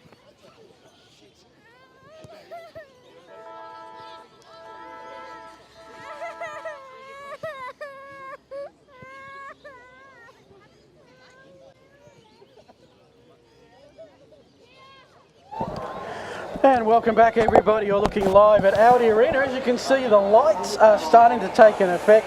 It's been a pleasant winter's afternoon here in the South Australian capital. No rain since we started proceedings at 1 o'clock today. Should add, earlier today, it was the Women's Championship game. The Victorian Amateur Football Association 6-13-49 took care of the Adelaide Football League Women's Division 2 straight 12. It was Victoria by 3 points at quarter time, 17 at the main break, 26 at lemon time, final winning margin 37 games. And Vic tragic colleague Nick Armistead gave the Most Valuable Player award to McDonald of the Victorian side, and I would concur with that. His cohort, fellow Vic Vapper tragic, Andrew Leonard, joins us. Andrew, I'm going to give you a bit more notice than I gave with Nick. Yep. Game's end.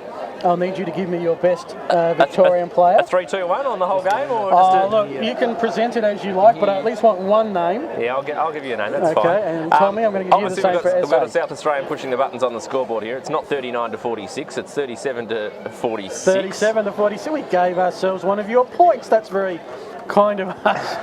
Thank you very much, Mr. Scoreboard Operator. As you can see, the main scoreboard here has given the Vics another put behind as well, because we had 6-10 at half time and they've gone to 6-11 now. So, well, I would assume that if it's normal umpiring tradition, the goal umpires would get together at half time. So maybe they would check off the scoreboard. Should be 6-11 at half time, 10 points. You would have to say, if you're ever going to have an official score on the scoreboard, it's this time of the game. That's exactly right. Obviously, during the game, and we've seen it, Tommy, locally, sometimes that behind gets missed or two, but that would have been an officially checked off score. So probably things to look forward in this second half. The Vics have only got 3 coming to the bench, so it looks like Tut is done for the day.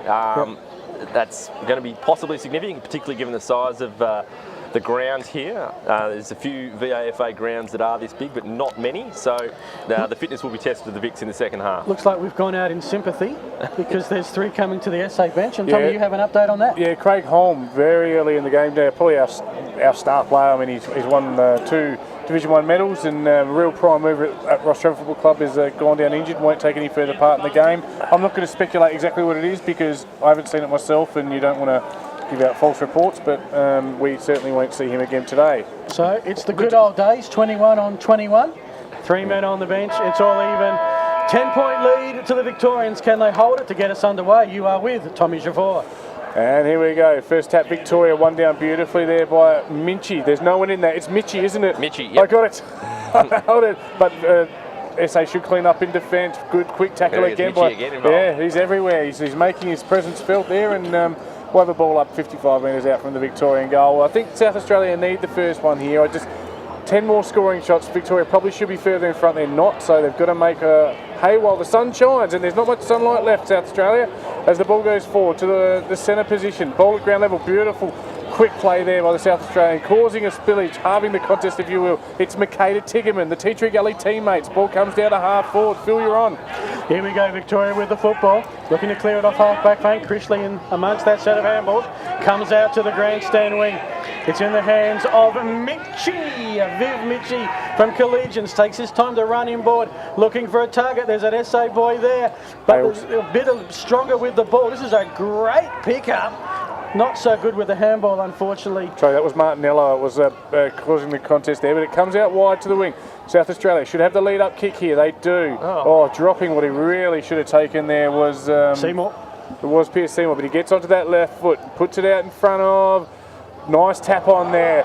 Here they go. Here's SA. Brady Ansell on the left foot. Hit up kick. Tommy Langford. We've seen that many times at beautiful Payneham Oval over the years. Langford will line up 50 metres out. Goal kicking, despite the fact he's a forward, is not his strength. He's a beautiful mark. He's a beautiful mover. I've seen him miss shots. I don't think he'll kick this. I'm trying to do that reverse psychology thing, Phil. He's got a couple. Kicked them both in the second quarter. And he's going to say he can't miss from there. He's got a couple of nice stickers on the back of his calves as well. Yeah, no, mate, in the words of John Kernahan, you'd want to get a kick with all that ink. And he's lining up from 50. Here we go, Tommy. High up and under kick. I don't think it's going to get there. As a matter of fact, it's out of bounds on the full. And it's not my first rock show, boys. Well, it keeps that accuracy intact on the scoreboard at least. The out of bounds on the full never included in those figures. Real Victoria. glass half full kind of guy, aren't you, Phil? I am indeed, mate. It comes with being a Woodville supporter back from the ages.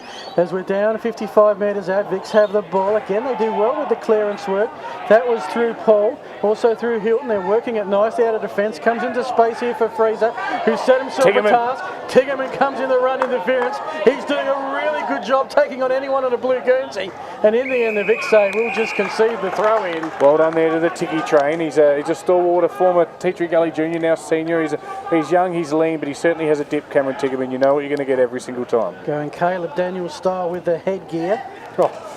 Tap for He looks nothing like Caleb Daniels, I might add, except for the headgear. About a foot taller. Has Hilton with the dancing through traffic is Hilton. I was going to say Hilton Cartwright. Good chase there. That's downfield, surely. Well done, Hay. I've loved this battle between Hay and Hanley, and Hay should mop up. He takes a good clean hands. Awful kick. And I did mention it can be his Achilles heel. He's so good at winning the ball, but his disposal can be questionable, and those fluor orange boots really stand out. But the battle between him and Hanley has been a good one. Yeah, it has been a really good battle.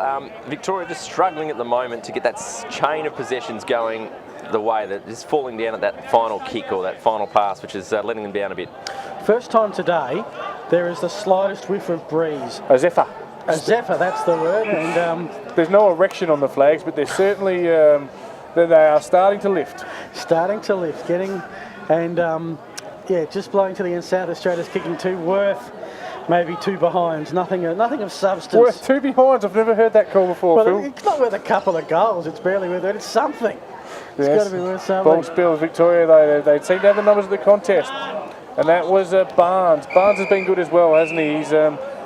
He hasn't kicked any goals, but he's been in and around at all times, Andrew. He has. He showed his pace there to try and burn his opponent off, and I think he would have been told certainly to keep backing that in. Him and Scott, the two wingmen, got pace to burn, both of them. Bit of a shallow throw in there, and it'll probably cause another ball in. And the young blood nut boundary umpire there just needs to step in the play and really give it a big heave-ho. There he goes. He's listening to me. Good work there, Harry Potter.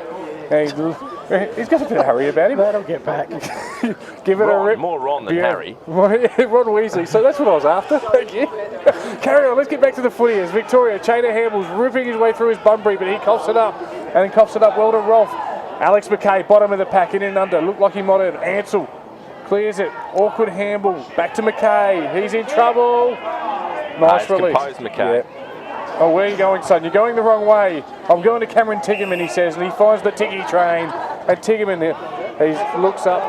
It's a great kick. Rolf. Oh. Another good kick. Is that Martinello, maybe? Yep, it is. It is, well done. Swings on his left. Oh, 4 kicks in a row here. South Australia is mounting something. Nice hit up kick, and a player takes a mark 40 metres out. Is it? It is Luke Manuel. Now, Outstanding play from South Australia. Yep. So it started with the Tiggerman off the back. It takes the dangerous kick back inboard, hits up Rolf. Rolf takes the equally dangerous kick across the square, hits up his teammate, and beautiful just execution of skill there by South Australia, taking the dangerous kick on, and that presents him with a chance to kick a goal. and Luke Manuel is a beautiful kick for goal. So this one, perhaps, it's a tough kick from 45 to 50 metres out on the angle, a tight angle, gives it a ride. Goal umpire's underneath it. It's close. It's near. It's a sausage McBiscuit, as I often say. It's a beautiful kick from a beautiful footballer, Luke Manuel. His first and South Australia's 7th. South Australia moved to within 4 points. I'm getting excited. I was just about to say, I'm not sure about the pass to the outside for the low-risk play, and he dobs it. It was beautiful play by South Australia, as we mentioned, off the half-back line, prepared to take the game on, take a risk with your kicking skills, and when it comes off, it just looks sensational, and that's the way you want to see football played. South Australia's 4th goal scorer. Well said, Andrew. High risk, high reward. Sorry, Phil. So we got the ball up in the middle. That was actually a ball up as opposed to a bounce. It spills to the Victoria. Oh, he stole the ball. Martinello goes long. Big pack forms. Langford perhaps. No, at ground level. Going this way, that way. Hit up kick. Oh, he's missed his target horribly, but causing a contest there. Well done, the South Australian player, and good well wrapped up by Victoria. We're going to have a ball up. This one's just picked up a notch, and it was well done there by Karji. He's been all right, the boy from Brighton. Foremost, he's on the base list for a while, wasn't he, Tommy? He was. I remember some names, not all of them, over 15 years. Again. As it's What a kick. long kick, looking out in the direction of Hanley. Here's a race for pace. In the end, it was Manuel deciding, I don't have the pace, I've got to go the bump. He does well until he ran into Hanley. Got the hand pass out. Now he's taking on the defence. I don't think that's on. Kanakas will get it. Here's the kick towards Paul. It's partially smothered. Back, there's blue jumpers everywhere, and it's Scott who has found the veteran in Hanley. And you know what, that's Hanley just rewards for the brilliant hard tackle that he laid. He was out of position, but he made a 50-50, hit the tackle, caused a spillage, and then he gets on the end of a ball, and he's lining up very tough shot. And he's probably going to kick this one after missing his first 3 from straight in front. Yeah, well, this is with the Zephyr right at his back. So hopefully he can put it through. You're absolutely right, though. They're brilliant to defensive pressure from the forwards that saw the turnover and had the Vics having a chance to kick a goal. No. He's missed. Near side. Never in consideration. Yes. Taking the relieving kick, it looks to me like it's going to be Alex Forster, the PNU boy. Normally he plays up forward, so interesting he's down back today, but he's been pretty good down back. Yes, indeed. 30 games he played for the Nord Redlegs, who look like they might just get over West Adelaide today in the Sandful. We're here at the Amateur Football Council Championships. Big throw from behind, sees that out of bounds. Yes. I'm sure in some levels of competition that's now banned as deliberate. But it looked good. Critchley it was that came over the top. Flags have just gone limp, boys. They've just There gone goes limp. your Zephyr. All gone. Thanks for coming. Yes. Normal transmission. It's been a really good day to play football today, I think. You can't blame, if you're not playing well today, you cannot blame the conditions. As it is Foster with the kick forward for the South Aussies, only as far as Critchley. He's pretty much in the middle. Has a free teammate. This is Hibbins, who looks forward, goes long, who's he Well got? done. No one. Good, going back. Oh, not paid. Interesting decision. Victoria have it as a player on the outside. Here's the snapper around the body. There's your goal. Corey Cassidy was in the right spot at the right time. And look, I don't like talking about it. At the end of the day, it's going to be a goal in the paper tomorrow.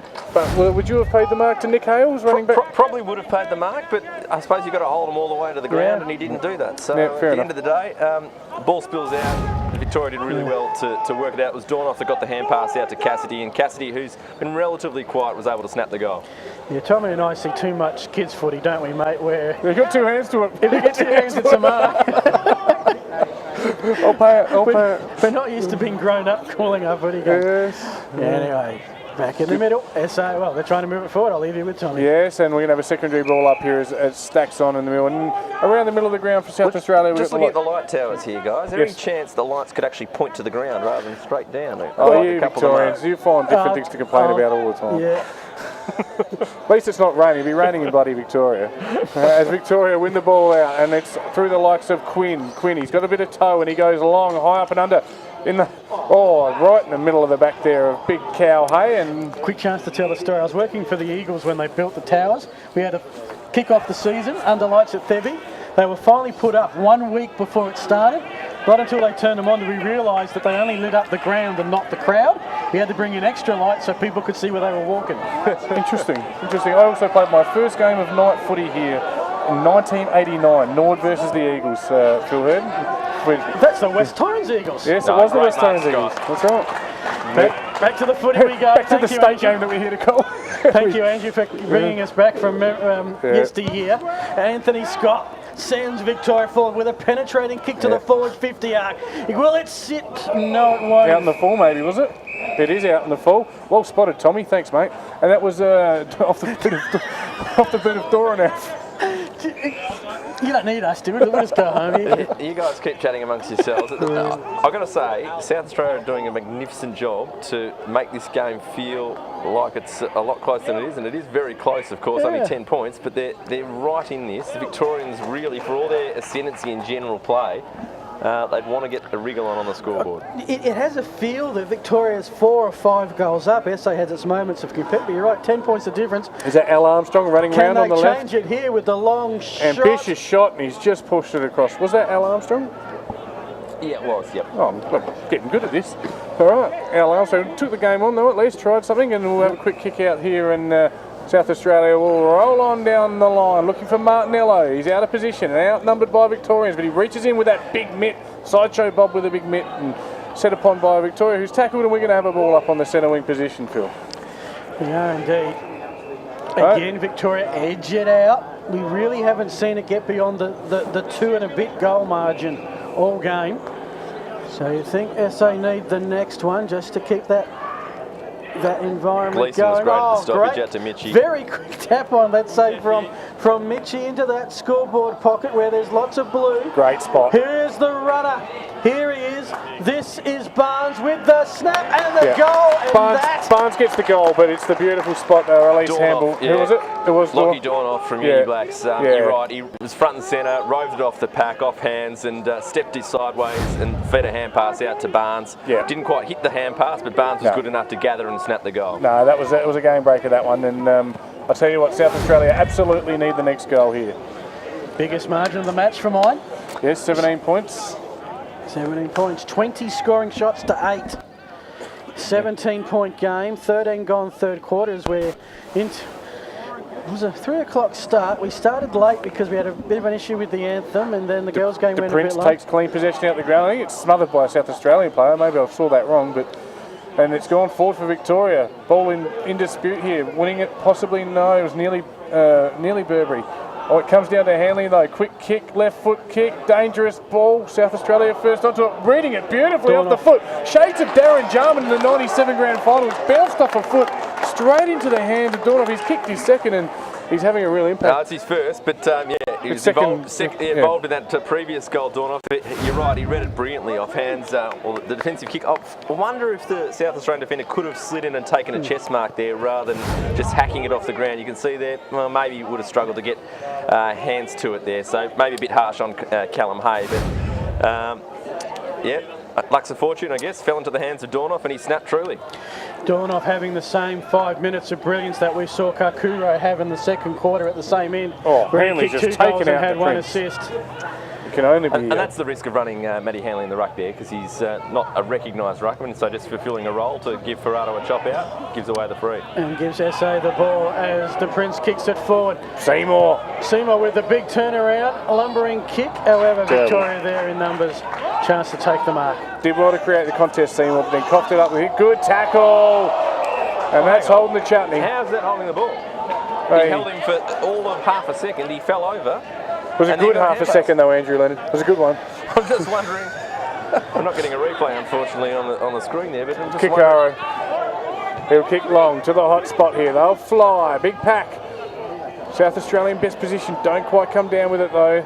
Alex McKay at ground level. Tries to extract one of his free kicks. He has a nature of being able to... Here we are. Here's the replay. Hey, he took him down. Took him down, but he got a hand pass away. That was... Yeah, I didn't He didn't hold him to the ground. He fell over as he took him down. Could have been premature whistling, but never mind. Anyway. Of course, what we see and the umpire sees is often a 180-degree difference. And boys, I've just talked about it in the play before. Alex McKay has an ability to extract a free kick. He has an ability. I'll leave it at that. He has a. If you don't tackle I'm him okay with that one. Here's this tackle again. Yeah. Just took him off balance more than anything. I think Well, the he umpire says what he's saying is the player for a moment there was retarded, and there's a different levels of interpretation of it. Yet sometimes you have to spin them 720, And they can drop the ball. And they can drop the ball. And it's Consistency is probably not ideal, but exactly. we're not here to talk about I umpires. was happy with the McKay free kick, by the way. So's he. And a big shot. Happier with the miss. Yeah. Needed the goal. Nothing doing. We're broadcast 22 journalists here, Mr. Leonard. Let's stay impartial. Come on, SA. Need to lift. They need the next one for sure. 20 points, is it, Phil? 23 points. 22, I reckon. Crocker. We're at Richie Beno margin at the moment. 22. Comes towards Cassidy. Seymour. SA on the intercept. Oh, had the big chance there with Sheedy. A bit too hot for him. Fantasia there. Just overcooked it just a touch. Martinello will fly. And it's all Victoria at ground level. But winning it back South Australia. Ball in dispute. Here's Tigerman. Again, nice rebound for Victoria. Cute little inside kick, doesn't really come off though, does it? But he gets it back. I tell you what, it's a bit scrappy at the moment, but they win it, Victoria. And inboard, they are dangerous. And they've got the release on the fat side. Have they what? Here they come in the form of Wood. Wood was good, and he goes down to Langley. Langley steaming out, but Hay chops it off and knocks it out of bounds. Almost saintly. Sorry? Almost saintly. Almost saintly. Wood was good. Wood was good. Okay. Local one. We'll just let that lie there. Okay, South Australia absolutely need the next goal, and they need it before three-quarter time, if not 1-2. Otherwise, this one's all over. Free kick South Australia in the ruck there, and De Prince has had the... Is it De Prince or Martinello? I'm going to have to start looking at the screen because it's getting dark, boys. It's Martinello on that left foot. He goes down the line. Nice hit-up kick, but dropping what they should have taken there was Fantasia. Gets it back, dodges, ducks, weaves, handballs over the top and out of bounds. We'll have a ball in. That's happened a number of times this quarter in particular, where South Australia have just dropped either a mark or a hand pass to a teammate in space, and that's just the inferred pressure that the Victorians are able to put them on, because each time they've dropped it, there's been no one near them, but they're just worried that that body contact's coming. Here comes the ruck play. It was McKay trying to get it, but it will be Victoria with a quick kick out. I think that might have been Critchley. Kick inside forward 50. It's certainly a Victorian mark. Yeah, it's another just shot on goal. Controlling the game now, Victoria, and this time it's Hibbins, is it? Sam Hibbins from Collegians. And I should add, it's a great work by the Spacequake sports team, because watching it on the TV, it looks a lot brighter on the TV screen than it really is. Yeah, absolutely, you're right. Just a quick note on Sam Hibbins. His father represented the Big V. His grandfather and great uncle also represented the Big V. So an absolute lineage there of Victorian representatives. And of course, with the Gleasons, we create a new lineage with brother sister today. As the long kick just to the right, another behind. 9-13-67. I mean, it's not horrific kicking, but when you look at SA7 too, it doesn't stand up too well. I mean, a lot of them haven't been hard shots though, mate. So it hasn't been great kicking, that's for sure. As the inboard kick comes to Heffernan, the captain of South Australia. Just got one for his trouble, I think. And where to now, though? A bit of slow play. It's probably not what South Australia need. They've got to go back to that fast footy style. They're a smaller team than Victoria. They go long down the line, and the big man will eat this for breakfast. No, he runs underneath it. But it's all Victoria. Just finding his way out of traffic beautifully there was Freezer. Looks forward. Hibbins again. Yep, finds Hibbins, and take two. I'd expect him to put this one straight through. Well, he's had the sighter. Yep, and you'd want to be good with a set of wheels like that. He's got some fancy wheels on. So, but he has been pretty good, and he will line up from 45 metres out, a slight angle. Haven't used it much today, but I do enjoy footballers that wear the different coloured boots. It helps us broadcasters immensely. Well, interestingly, I'll tell you a funny story about boots after Hibbins kicks this goal, hopefully. In which he does snuck it in. Victoria go further ahead, and now with story time, Andrew Leonard. Lockie Dornoff, who we saw kick a goal this quarter and be involved in another one, this morning boarded the plane and realised he didn't have his boots packed in his bags.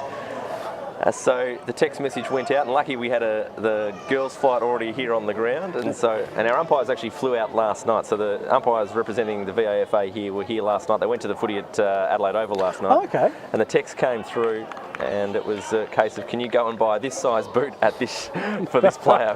And so he's got brand spanking new boots, but they were bought in South Australia earlier this morning. And they're going all right as the ball spills. It's all Victoria. They've taken control of this game now. Bursting through the middle is Mitchie. Mitchie goes long. There he is. Oh! Hell! Shades of Michael Mitchell, 1986, I reckon it was, when he stood on someone's head. That was phenomenal. I reckon that was almost one of those Modra sideways kind of Let's mark hope we get attempts. another look at it. Lockie Dornoff there in the new boots that we just spoken about. Wow, didn't he fly? Martinello misses the ball. Ball spills, ground level. Oh, Hits the post. Just a minor score there. Victoria now a very, very handy 29-point lead. And look at him fly. Didn't he get some purchase off it? It's been a very good 10 minutes if you're a fan of the VAFA. Here they It come could get again. even better. Scott. Anthony Scott, long distance, dials it up off hands, another behind. It's just a matter of the damn wall breaking now because they're coming, and they're very hard to stop at the moment, Victoria. yeah, it is coming away. So another look at that Lockie Dornoff attempt at a great mark. Did have a bit of Modra about it on side on. Yes, and Victoria with control of the ball here, bouncing around this way, that way. Running through was Cassidy. And another point.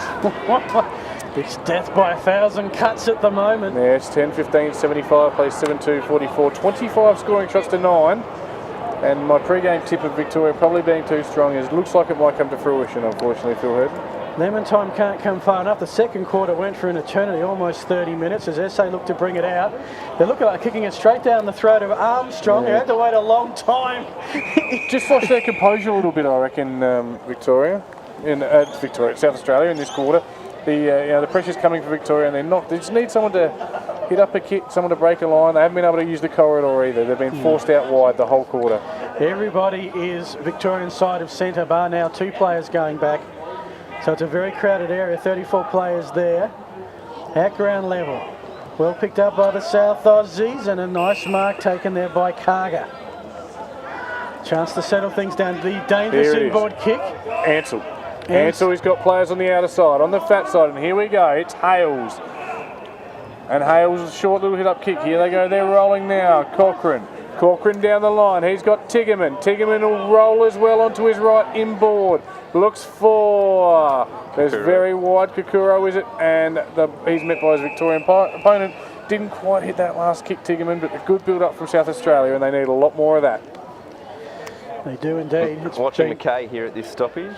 It's been pretty dangerous around the stoppages, and particularly inside 50. First time it's been down this end for some time, and it doesn't stay there long. VAFA with the clearance. There's your veteran Handley. Down to Gleeson, the brother-sister combination working beautifully this afternoon, all afternoon. Out of bounds on the full. SA footy, and you're with Tommy Javor. Yes, right in front of the West End sign is South Australia. They turn and go, and Hale's mark is intercepted, unfortunately for him, by the captain, George Burberry, and he'll go long, and he's got players everywhere. And that... Oh, he's dropped he'd spent it. He'd already gone to the shops with his Christmas money. He'd bought the present and spent it. And South Australia will rebound. McKay misses it. Might be cleaned up by Victoria. McKay, strong body, comes through. Just clips one on the way through, I think. And he's at the bottom, as usual, as you'd expect. And we're going to have a ball up. The human highlight reel, Lockie Dornoff there, probably should have left that mark for Al Armstrong, who was sitting, waiting over the back. And he could have just played Shepherder then. Yep. Would have been a walk to the goal line kick. Anyway, not to be.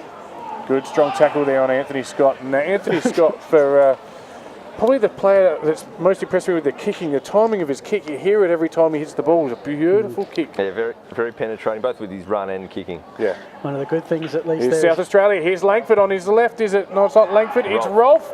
Beautiful play. Out of pressure. Zip zap this way. That's his first. I got it right, didn't I, Phil? Yeah, it is. It is his first important goal for South Australia and just gives them that glimmer going in towards the three-quarter time siren. They close the gap to 26 points, which is gettable. I feel with a home crowd here, there's good numbers here. South Aussies, if they get a rousing speech at three-quarter time from their coach, Sean Jackson, they could feel that they're still in this contest, and certainly the VIC's errant kicking has kept South Australia in it, because otherwise it could have been all over a lot earlier. Yep. Oh, look, it just keeps them in touch, but they need to not concede any more before three-quarter time. 25 minutes gone. Yeah, good clearance from Hilton there. Been the highest scoring third quarter of the match so far. Kick inside 50, that was looking for Hanley. A bit of aerial ping pong, SA have got it now. This is Manuel, took him on, caught for mine, umpire concurs. That, no doubt amongst the crew, is holding the ball. Yeah. Viv Mitchie putting the pressure on it. He's started each quarter, Mitchie, in the middle of the ground, and he's been really impressive and really got the VICs going at the start of each term. I've liked his game so far. So Mitchie from Collegians in the William Buck Premier Division. He'll kick from right on 50, Phil. Slight angle. Is he going to kick it? He's going to give it a good shake. Late in the game, distance might trouble him from right on the 50. Or not. Half post toss. A beautiful kick. Yes. Just reward for an excellent run down tackle. That for mine is a huge goal on the edge of three-quarter time. It restores Victoria's lead to over, well, No, it should be 32 points. Should be over 5 goals. It is the Victorians 11-6, that is 82. SA 8-2, 50. Yes, 27 scoring shots to 10. It is only a 32-point ball game. You'd suggest South Australia could still win, but Victoria in control of this game now. As the ball's up, one down, but Victoria, I think he won his own tap to head, did he? Was that the big fellow in Gleeson? Gleeson down to Langley. Langley at the back position, running onto it, Victoria, but it's a nest of South Australian Crow Eaters here, and Callum Hay looks to clear, gives the don't argue, but he does argue, and he somehow gets an awkward looking kick out, but it's all Victoria ground level, this way, that away. Give me a spell, Phil, and it's a 1 point to Victoria. 1 point to Victoria after all of that. It was drowning. Yeah, we'll pick you up. It's all right. 11-17-83, the VAFA. South Australia Adelaide Footy League, the amateurs 8-2-50. A game high 33-point margin. Siren imminent. As SA look to work it off the back, their forwards are tackling with ferocity. Yeah, it's been a real highlight for Victoria this quarter. Here's a barrel out of the back pocket. Kind of running out of ideas though when you've got to hit a barrel, and it's all Victoria each time now at ground level in the air, unfortunately, and with the tackling they go down to forward pocket, but that'll be out of bounds on the full relieving kick South Australia. Interesting, Quinn, who is normally playing as a forward for University Blues, in fact kicked 4 goals for the VICs as the siren sounds to end the quarter, and a great quick quarter for Victoria. They lead 11-17-83 to a South Australia 8-2-50. I'll get you to give us the goal kickers in a second, Phil, but just to finish on Quinn, playing off half back today, he's the length of his kicks and the ability to send the ball deep inside the VIC's forward 50 has been really impressive, and I think that's been a good move by the Victorian coaching crew. Well, I'm missing a Victorian goal scorer, so you will have to check me off here, Andrew, as I have got 2 to Burberry, 2 to Kanakis, and then singles across the board to Barnes, to Dornoff, to Armstrong, to Cassidy, to Hilton, and to Hibbins. And you're missing Viv Mitchie, who kicked the bomb Mitchie, from the 50. last one. Yep. Tommy, what you doing, mate?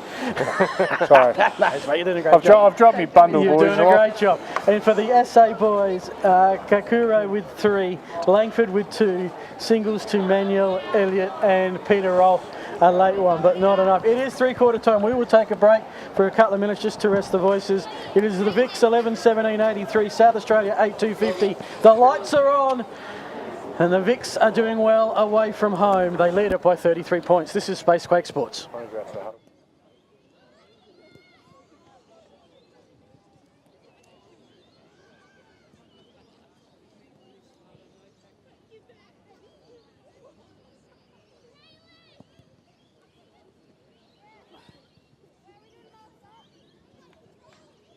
on the goals. Go. Oh, you sure about that, champ?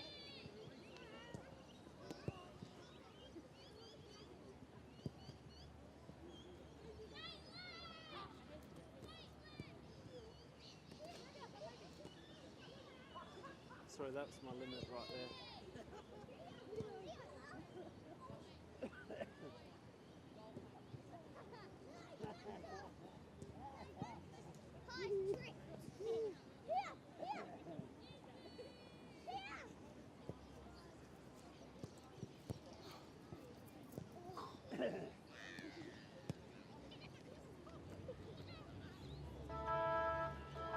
How's your knee, Maxie?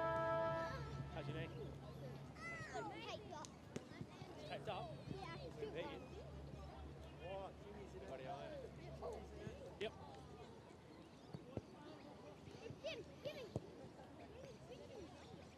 Yep.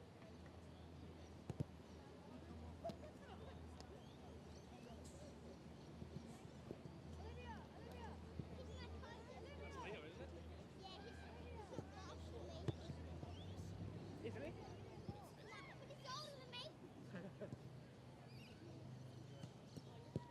Get him, Maxie, get him.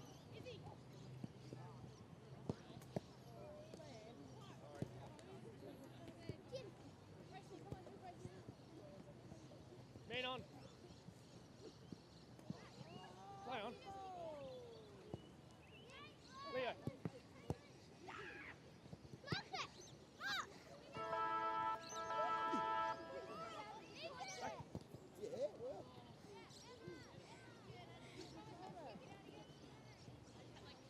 Maxie. Get Leo. Max.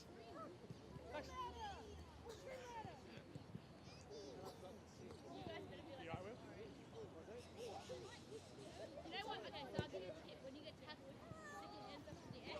Maxie, wait, Leo, none of that. Leo, don't do that. Leo, No, you got your hands. Don't get your hands and you can handle out. Shoelace on done. So make sure when you go into a tackle. Jimmy! We need some height. We've got girls.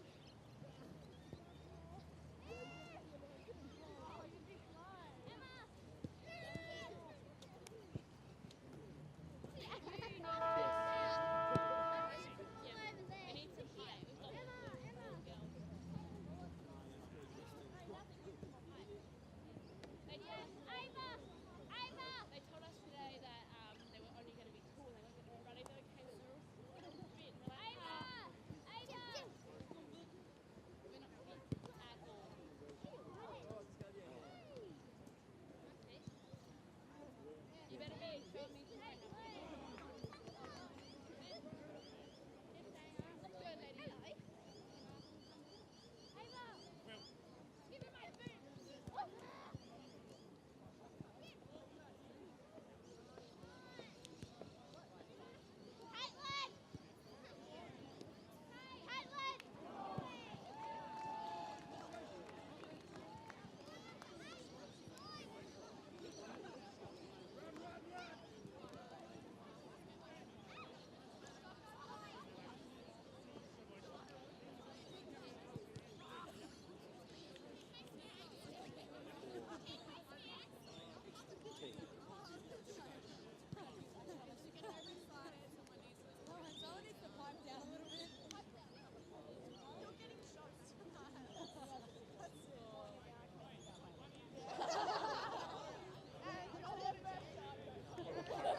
Hey, you're right, it's pointing up anyway.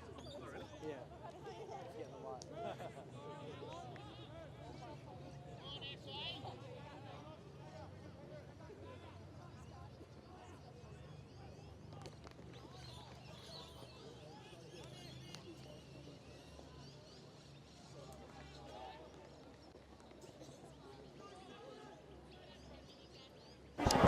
Welcome back, folks. Final quarter, not far away. We're going to play it under the lights here at ALDI Arena in Thebarton. Been a big day of interstate footy.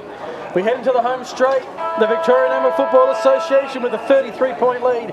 Can SA peg them back? Sean Jackson's you're with message. Tommy Javor. Sean Jackson's message was roll the dice, boys. Play on at all costs. Let's take it up to them. Let's just try and rattle the cage. He's made a few changes. Forster into the midfield. Pierce Seymour's moved up onto a wing, and they are going to leave no stone unturned. They admit Victoria a great team, but let's give it a crack. So expect a fast footy last quarter, and straight away they go forward. Langford running onto it though and clearing it should be Critchley. Critchley Aaron Hamble swooping on it. Here it is. Tiggerman on his right, swings around and kills the one that could have breathed life into this.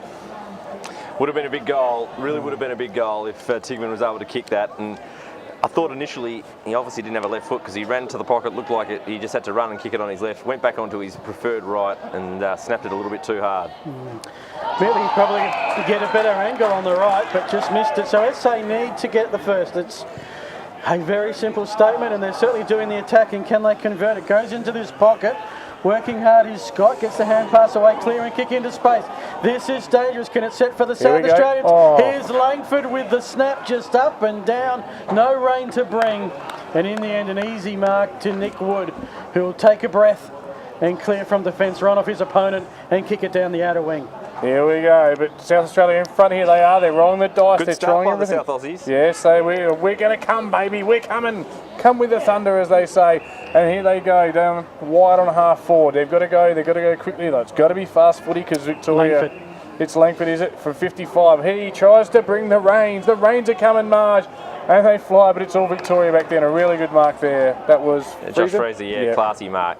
Playing centre half back. Freezer, and that name in the conditions at the moment. AAL Armstrong. Oh, looks for and finds his teammate in Thomas Paul. Am I saying that right again? Yeah. Paul, Yep. Down the Barnes. line. Barnes.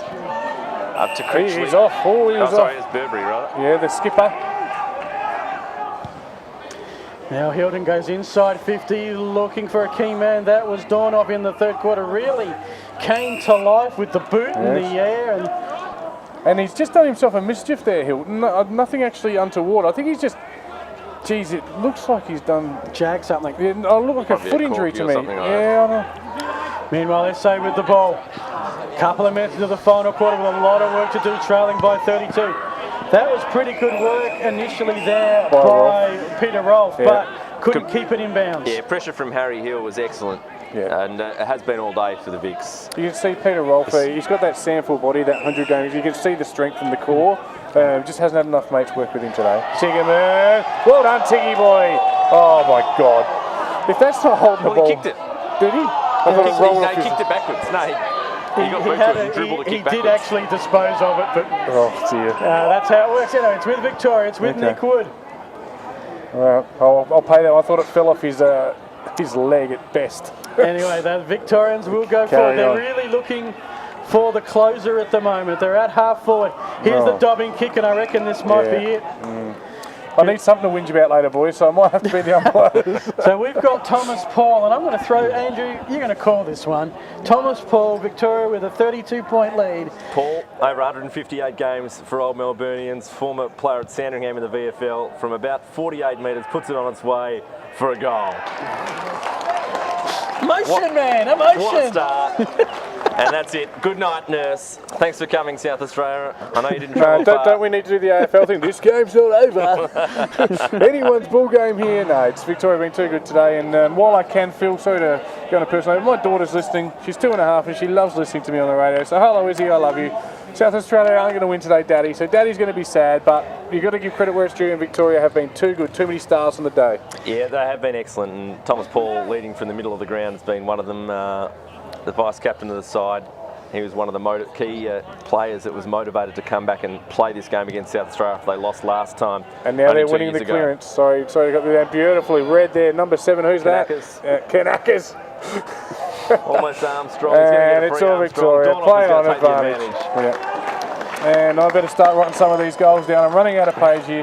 Dornoff, he's got that real X factor about him, doesn't he? When he steps up, he's electric. Yeah, absolutely.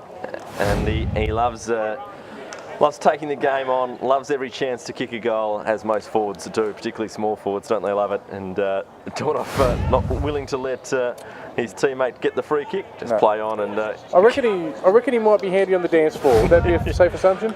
I think he's going to have a big night tonight. Yes, watch out, ladies at HQ or wherever your kids go these days. Harley Street, the Vaffa boys are coming. It's not over yet, And the girls too, I might add. They are out and about tonight, everyone's out. South Australia just need the next 8 now. What's your go. plane flight tomorrow? What time? Not till after lunch, which is fortunate. Okay, Well Slung planned. gets rid of it. Carry on now.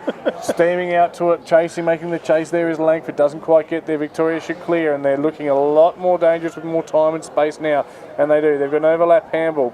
Gets it back fortuitously through a soccer. Another handball. Paul. It's Paul, is it? He'll go high up and under. The captain will fly. No, he doesn't. He stays down. And it's just getting a little bit too easy now, unfortunately. Armstrong. And it was Armstrong, that man, brilliant goal. Al Armstrong, with his second, and Victoria's 14th. And it is Victoria 14-17, South Australia 8-3. And let's not forget, boys, it was only 3 points the difference just before half time. So Victoria really have dominated the second half with 2 goals, 8 goals, 6 to 2 goals too. And yeah, it's been disappointing really, because 6 goals all at half time. Obviously, all the Victorian misses. You just felt with that weight of ball that they were getting for it eventually the damn wall would bust. It seems to have done that in this last quarter. Out to a 50-point lead now for the VAFA. Yeah. Disappointing actually that this game hasn't remained tight all the way through, but from a Victorian perspective, we're pretty happy. And they've got another clearance. This time it is going through Gleeson inside forward 50. Who's at the bottom of the pack? This time it's a red jersey, although it clear. This is going to be an open shot at goal. This is Mitchie. Kicked a key goal area. He's got his second. And it's party time for the amateurs from Melbourne. They're going to take this Australian Amateur Football Council Championship all the way back on their lunchtime flight tomorrow. Keep it at their Brighton headquarters and enjoy it for a year. yes, and I mean, look, it's excuse time. 4 players, 4 players from the 2016, Heffernan, Hales, McKay, and I think it was De Prince is the 4th one. Forgive me on the 4th one. But look, I guess disappointing some of the players that haven't played for South Australia today. Obviously, the injury to Holm early on, our best player, was huge. But in the end, Victoria just too good. Now they're winning the clearances. They're winning everywhere. Just a little one to remind you, Tommy, you have to nominate the best A player, Andrew, the best Victorian player at Games End. Here they go again. Too easy as it is, Kanakis, who's been very unselfish with some of his plays around that 50-metre arc. Thanasi Kanakis. He's looked for the better option. He's gone to the captain, always a wise move. Yep. This is Captain George Burberry, and that is his his 3rd goal. Well, I just want to leave the ball there, champ. And it's amazing. We have played 7 minutes, and that is 4 goals in 7 minutes. I've counted, and it 5. Every clearance, Victoria. Yep. And bar that initial 2 minutes that SA had their chances, Yep. that's been it. As you can see, night time. It's getting dark.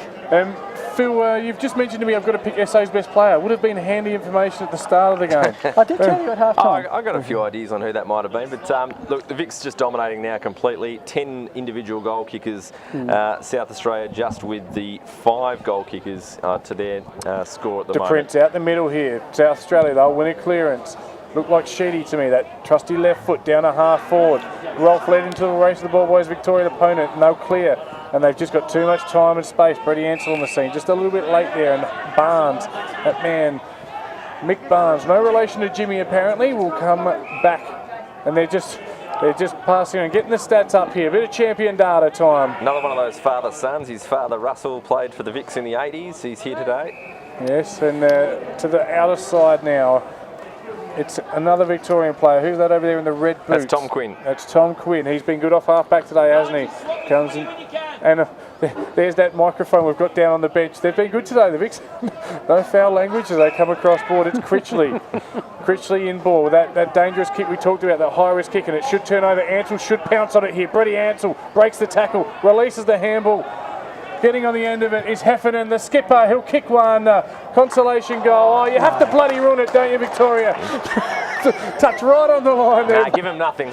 Give him nothing. Strike first, strike hard, no mercy. Yeah, oh, that's the Cobra Kai's. Cobra Kai. The Cobra Kai's. Oh, another 80s boy there, Phil. And they'll go Great along. defensive effort. Billy Coates on the last line of defence there. Good mark there by South Australia from the kick in. They should here. Nice hit up kick there. Looks for and finds Heffernan. Is it? It is the captain. He'll have take 2. He'll line up from 48. Late in the game, it'll be a tough. Now, there's no Victorian player on the line, but they'll get one there. There's a couple there ready to go. Yeah. He'll take his full 30 seconds, I think. If he can kick this one and then we kick the next 9, it's all over. Yes. Heffernan. You sure you weren't a Woodville supporter with all that optimism back in the 80s, Thomas? I was a Malcolm Blight supporter, but that was about it. Watched him kick 12 here at Yes. Woodville one day. Yes, indeed. Heffernan, he's kicked it like a ravenous-ridden dog. No, they're going to get a goal anyway. No, They're not. Saw the goal line. I thought he was trying to score the touchdown there for a sec.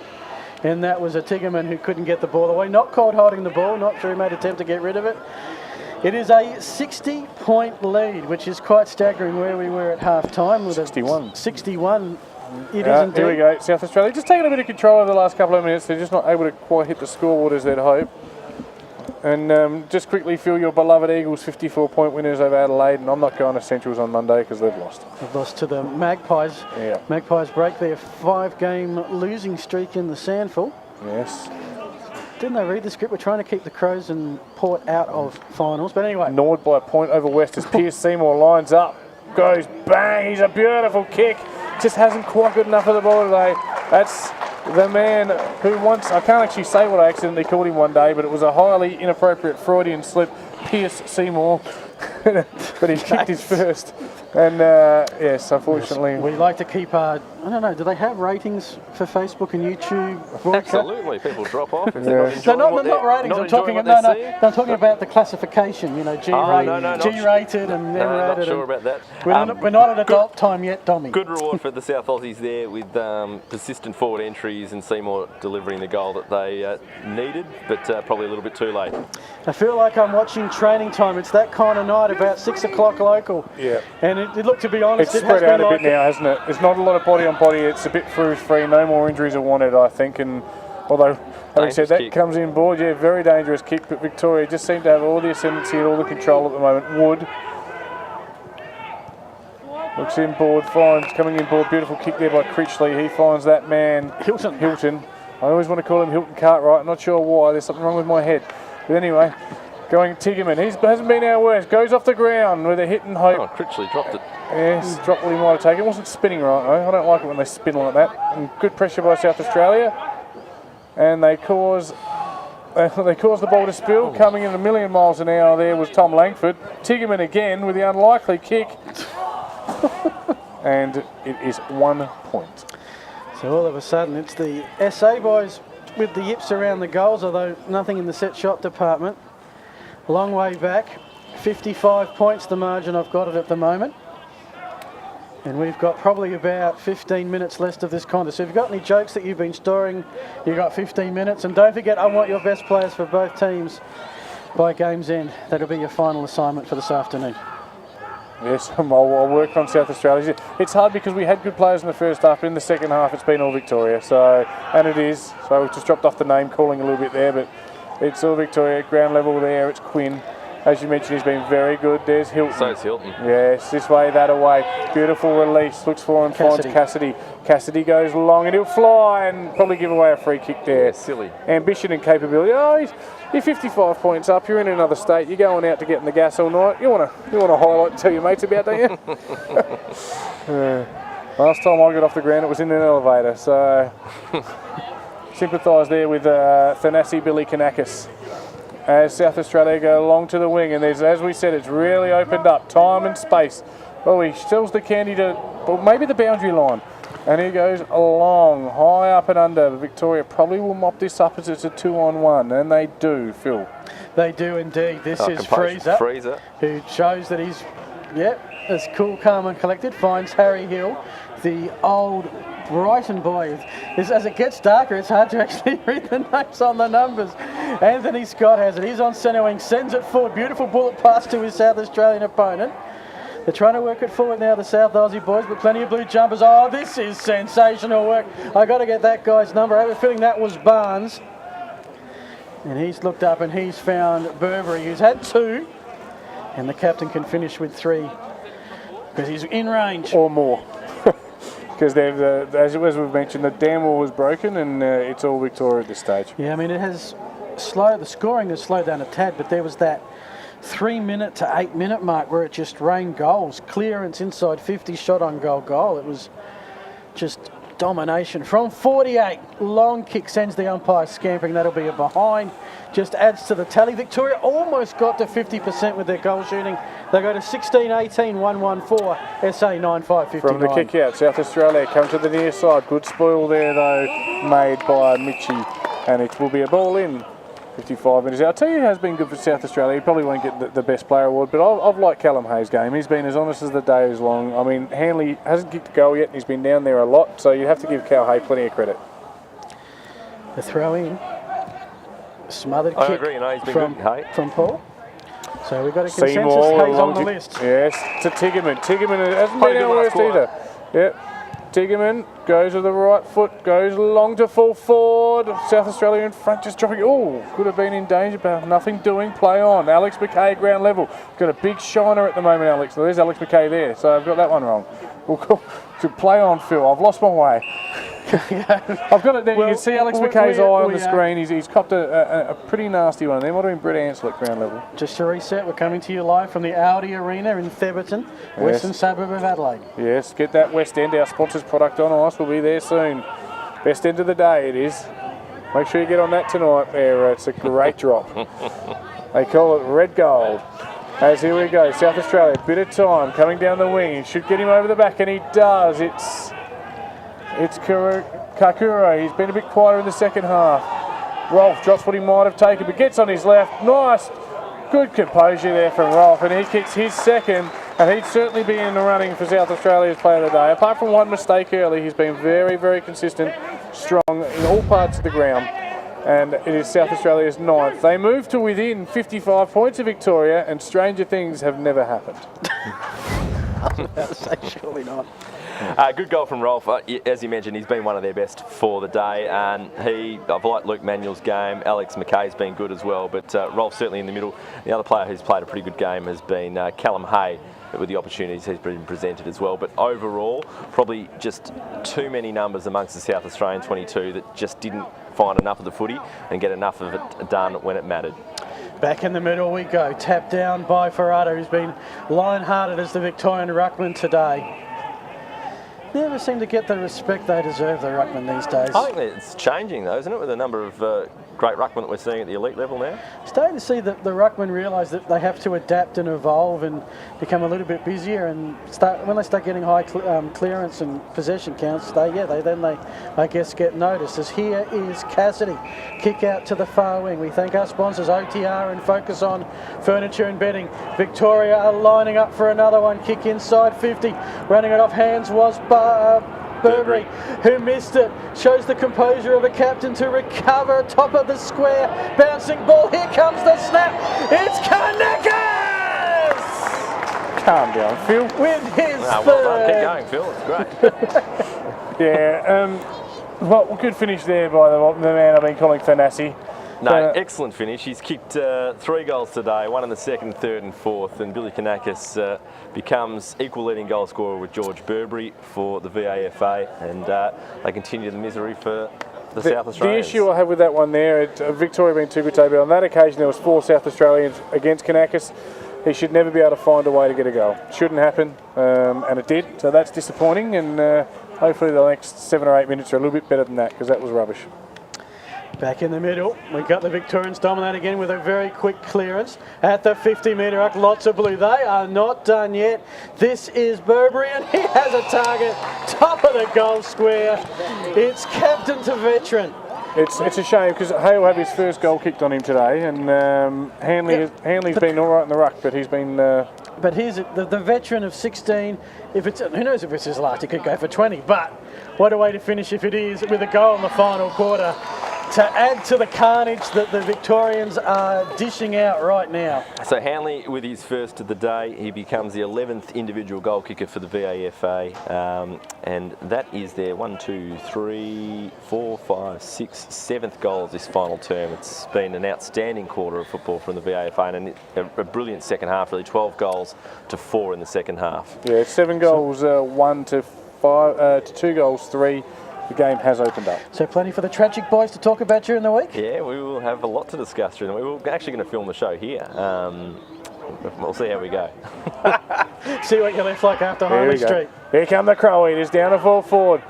Full head of steam, and no one actually getting up over the ball. Oh, Kokoro caught high and will win a free kick.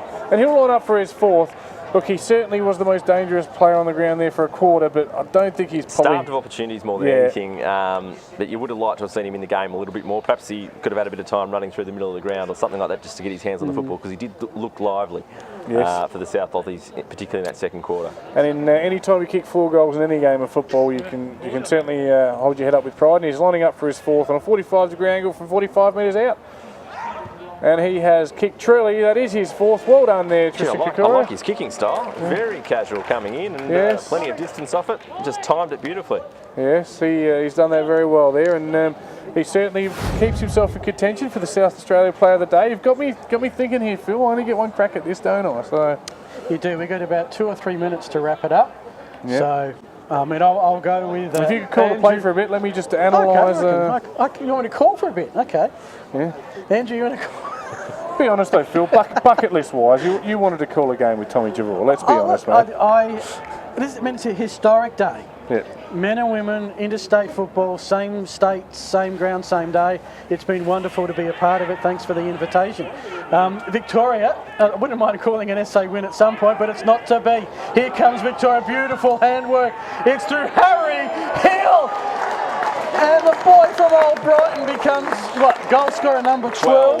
Yep. Probably just about goal of the day there for the teamwork of Victoria. The chain of 5 or 6 handballs, almost extracting the urine, to be fair. Yeah, it was just beautiful football. The player football. who I've liked today, Viv Mitchie, he was involved again. He was the final hand pass to Hill, and didn't George Burberry love it? Got right around Hill as he kicked the goal. Ran from to 45 and drilled it.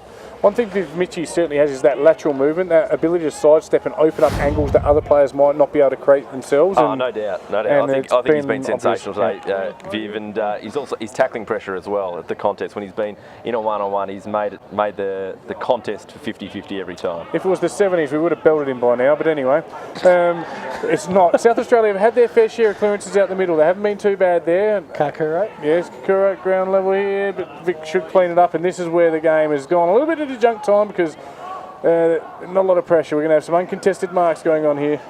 Victoria will carry down the line. Phil, over to you, mate. Well, we are in time on, but there's been a lot of goals, so expected a while back. Might get your thoughts during the week. We talk about the Vic Tragics podcast. Tommy, where are you going to be next? Actually, we'll call this Vic Play first. Might get your ideas where you're actually going to be next week as we go back to our respective comps. Kick inside forward, 50. Is there a mark paid? There's a free kick paid, and there's going to be another shot on goal. Tommy, where are you calling next week?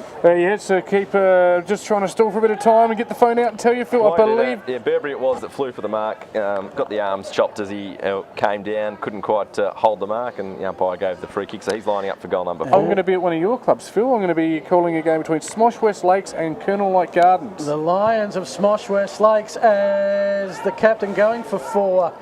Misses to the left. 19-19, 133. That is the VAFA, South Australia 11-5-71. And with the man who will be calling the footy at Smosh West Lakes next week, you are with Tommy Javor. All right, it's my turn to lift, is it, Phil? They can't find the ball at the moment, mate. I think someone's hidden it, South Australian player. But Cal Hay, I think it is, with a kick out. 62 points the margin. It's gone the barrel, bang, that's gone 52. And a good mark. That's the mark we didn't take, though, in the second, when the pressure mark. Yeah, it was Elliot. Gives up quickly, and here we go. It's the big fella, Martinello. Gives a nice little up and under handball to Kokoro. Kokoro inboard. Nice. Oh, for God's sake. Tripping them up. Here's Tiggerman. This way, that way. It's Tiggy train time. And he kicks another point. Trying to get that vote from you, Tommy, but nothing doing on that one. Yes. And what about yourself, Andrew? Where are you at next week? I'm not determined yet. I haven't worked it out, but I'll be watching some footy somewhere. 3 points to Cam Tiggerman, a couple in this last quarter. And that's just Kokoro there, coming up on a half forward, got the ball, delivered it in, beautiful pass. Unfortunately, his teammate couldn't take the mark, but that's what I meant. If you got him up the ground a little bit earlier, it went downhill from there. Would have got him involved in the contest. So we've got it now with Nick Wood, who's been called a lot, especially in the second half. His kick, though, terrible kick, Graham. the man a wrap. Yes. And it goes to Heffernan, the captain. Too far out to score based on what we've seen previously. Goes with the worm, but the kick finds the target. Well placed. Elite foot skill there. We haven't seen enough of it today, and So often we've done that hit-up kick and it hasn't come off. But Christian Elliott will line up for his, holding up the one finger Phil Hall, so that's his second. And he will line up. He's a beautiful kick, Christian Elliott, so this will go out in the fall. It's just been one of those bloody days. I get sad with South Australia lose things. I've opened myself up there for one. He could have whacked me. Oh! Missed a lot. Marked there by Victoria. Yes, it's good old-fashioned junk time here as Victoria will clear to the outer side, right in front of the furniture sign Does there. look like a Thursday night training session with the lights. Yes. It has that vibe about it. There is a reasonable crowd that have stuck around to watch it.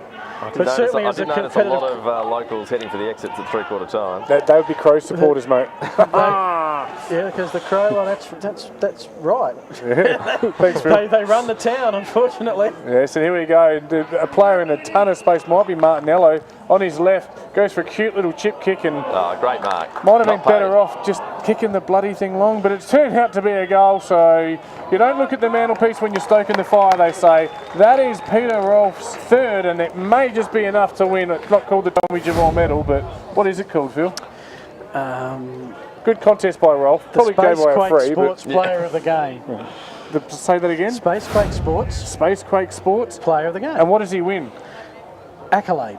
Oh, well, you put all this pressure on me. He doesn't bloody win anything. Although I win it.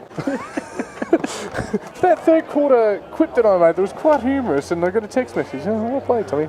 Now, look, South Australia tried, but sometimes you just got to, and I'm a big one for this, when someone's too good, you shake your hand and shake the hand and say, too good today, and Victoria been far too good. 38 scoring shots to 18 says it all, really. And the margin probably reflects that, 55 points. 55 points, And after all those missed ones, Victoria have got it back to even money, 19-19, with an exceptional, second half, especially final quarter, looking for the clearance. This time SA managed to run some interference, running Alex Foster with the kick. There's some blue jumpers again. It's night time here now in South Australia, no doubt about it. Yes, Sam it is, Phil. Crocker kicks it to the outer side. I'm sticking to the TV screen now, I think. Hilton thought left, went right, spots up a teammate. Well done. Freezer. This is Freezer. I haven't seen The colder it gets, the better loose it gets, players not everywhere. surprisingly. Hilton in the T-saucer, sends it inside 50 through one hands, two hands. There's my man, Kanakis. He's got some help. It's number 29, that's Ferrado, the ruckman to the square, big fly at the back. And that's... What is that? Oh, Very deliberate. the pressure. The pressure. It was implied. Pierce Seymour gets a stat. Just a hand pass through behind. That's amazing. It was probably out of... In Gaelic football terms, they say take your paints. Well, as you've travelled to play the Irish, so there he is, just taking the paints. As it's South Australia coming out of defence now, rolling inboard. Here they come.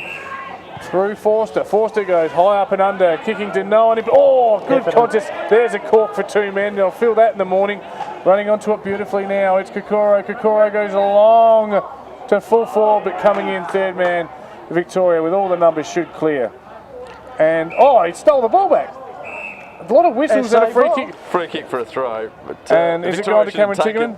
Let's see, the honest and integrity-riddled Victorians didn't realise they could have just hand-passed it through for a minor score there. Yes. And decided to play the game how it should be played and kept the ball in play and resulted in a free kick for South Australia. You've got to protect that 64-point lead.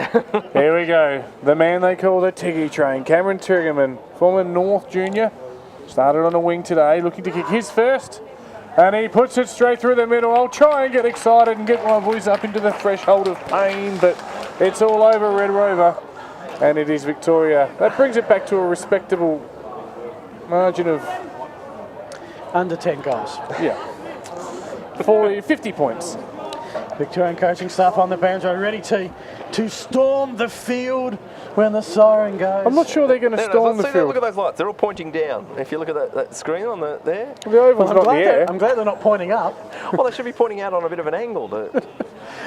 See how dark it is in the middle of the ground there? I don't come over to your bloody state and pick on your lights. I mean, the oval looks lit. You're welcome any time. I mean, I think they've actually, the oval looks, this is When better you, than when I you say the remember. oval's lit, is that modern day vernacular, like lit or, well, Oh, you could probably illuminated? It is both, I think. I've been very impressed with the state of ALDI Arena today. It's a credit to the Adelaide Footy League, the venue that they have put forward today, no doubt about We've it. just got a bit sidetracked here, and it was Ansell winning the ball down to Martinello, who's won a free kick, and the big man they call H will line up from 40 metres out. Former Flinders Park Division 2 medalist, now applying his trade in Division 5 at Lockleys. Demon. Yes, he is a demon. And he has kicked truly. He's a beautiful kick for a big man, and he's kicked his first, and South Australia's 14th. And I'll tell you what, if you had told me at the start of the day, gents, South Australia are going to kick 14, or even at half time, I would have said that might be enough. Well, this is now the longest quarter. We've gone well over 30 minutes. Looks like we're going to go. And yeah, Victoria will be disappointed with these goals that the South Australians are kicking at the end of the game, but good on them for doing so. They've managed to kick 6 goals now in this final 14 quarter. goals for the final quarter. Yep. Has a bit been open and freewheeling as they run out of gas, both sides in this last quarter. Yes, 44-point margin to Victoria. It'll be tough here for South Australia, but you never know. The backdrop of the Adelaide Hills long since gone. Yes. We're in total darkness now in terms of sunlight. We're now fully under the power of these ALDI Arena lights. Good Victoria spoil, going Seymour. forward. Seymour, as Tommy said, big spoil, but here's a good recovery. Kick on goal to seal the deal. Yes, it does. That was the brother-sister combination. Jerry Gleeson becomes goal kicker, lucky 13th for the Victorian Amateurs, and the party continues. And for those that weren't watching, what Phil's referring to is his sister played for Victoria earlier on today, because the first time you said it, mate, I've got to be honest, I didn't know what you were on about. But Well, let me just set it. Historic day, first time I know of anywhere. 2 interstate games, same states, men and women playing together, same day, same venue. I think it's a great day for footy to have these competitions, and it's been a great day for the Victorians with 2 wins. just how it sounded to me, I thought it might have been some sort of Hannah Mountie setup, because you're calling him brother-sister, but no, his sister played in one game, he's played in the other. Big hello to Hannah. Right on the siren, and not before time, I think, Phil.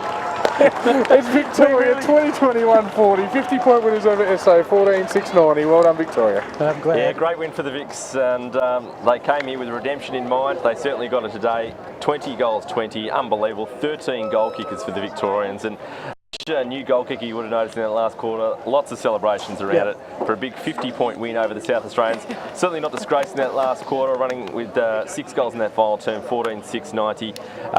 In terms of who I saw the better players for South Australia, and you guys can agree or disagree, but certainly Peter Rolfe was amongst those better players. I liked Pierce Seymour at times. Hales did a few nice things. Also liked the game of Tristan Kakuro and Luke Manuel. For the Vics, there was probably a wider spread of players that were putting their hand up for votes throughout the contest. Tom Paul, Viv Mitchie, Courtney Hilton did some great things. The 2 wingmen, Michael Barnes and Anthony Scott, were great at times. George Burberry bobbing up with 3 goals, as did Billy Kanakis in the forward line. But yeah, maybe you want to get through the goal kickers and then we'll go into the votes. That's half your best players. Yeah. All right, goal kickers. Well, we had 3 for Kanakis, 3 for Burberry, 2 to Mitchie and Dornloff and Armstrong. Singles to Barnes, to Cassidy, to Gleeson, the last one, Hilton, Paul, Hibbins and Hanley. And also one to Hill as And well. Wonder Hill is indeed. Wonder Hill, apologies. It was listed, just couldn't see it in the darkness. For South Australia, 4 goals to Tristan Karsure, 3 to Peter Rolfe, 2 to Tommy Langford, singles to Luke Manuel, Christian Elliott, Cameron Tiggerman, Pierce Seymour and Hayden Martinello. Tommy, I've given you enough time. Your best SA players. Best SA players, look, I think you pretty much hit the nail on the head, man. Andrew, Alex McKay's the other one I forgot. yeah, Alex. I watched Alex McKay play 9 games last year. I called all their home games, and he can play better than that. So he didn't have as much impact. Best player for me today was Peter Rolfe. I thought he was our standout. I thought Callum Hay was probably our second best player to hold Hanley. I mean, they had 40 scoring shots. He held him to 1 goal. I thought he was fantastic. And Kakuro was probably our most damaging forward as well. They'd be my top 3. Alrighty, Angelina, thank you so much for joining us and Yep. your input. Yeah, that And, pleasure. So three to Mitchie, if I'm doing 3-2-1s, Yeah. 2 to Tom Paul, and 1 to Anthony Scott, with my 3 bets for the VICs. Good choice. And Vafa Tragics, one last plug. Yeah, absolutely. Vafa Tragics, check it out. Just search on YouTube and you'll catch us, or the vafa.com.au. And Tommy, a couple of people to thank before we wrap it Yeah, up. look, well done to John Coonahan for hosting Victoria, but ALDI Arena, of course, great sponsors. Channel 9, our major sponsors, they're getting loud down there. Bank SA, the good people at West End. Thank you, Phil Hurden. Thank you to Spacequake. It's been a fantastic day, Phil, and thanks for having me. I've really enjoyed it. We'll be back to kick Victoria's ass next time. Good on you, Phil. Tommy. I Famous don't last think that'll words. be the case, but good on you. So on behalf of Andrew Leonard, Tommy Javor, David Muggleton, the producer, and all the Spacequake sports teams, final score from ALDI Arena: Victoria the champions 2021-40, SA 14-690. Follows on earlier today in the women's, Victoria 16-13-49, South Australia 2 straight drill. This is Phil Hurden saying, hope you enjoyed your footy. Hope you enjoy your footy next week in the amateurs, wherever you may be. Good night from ALDI Arena.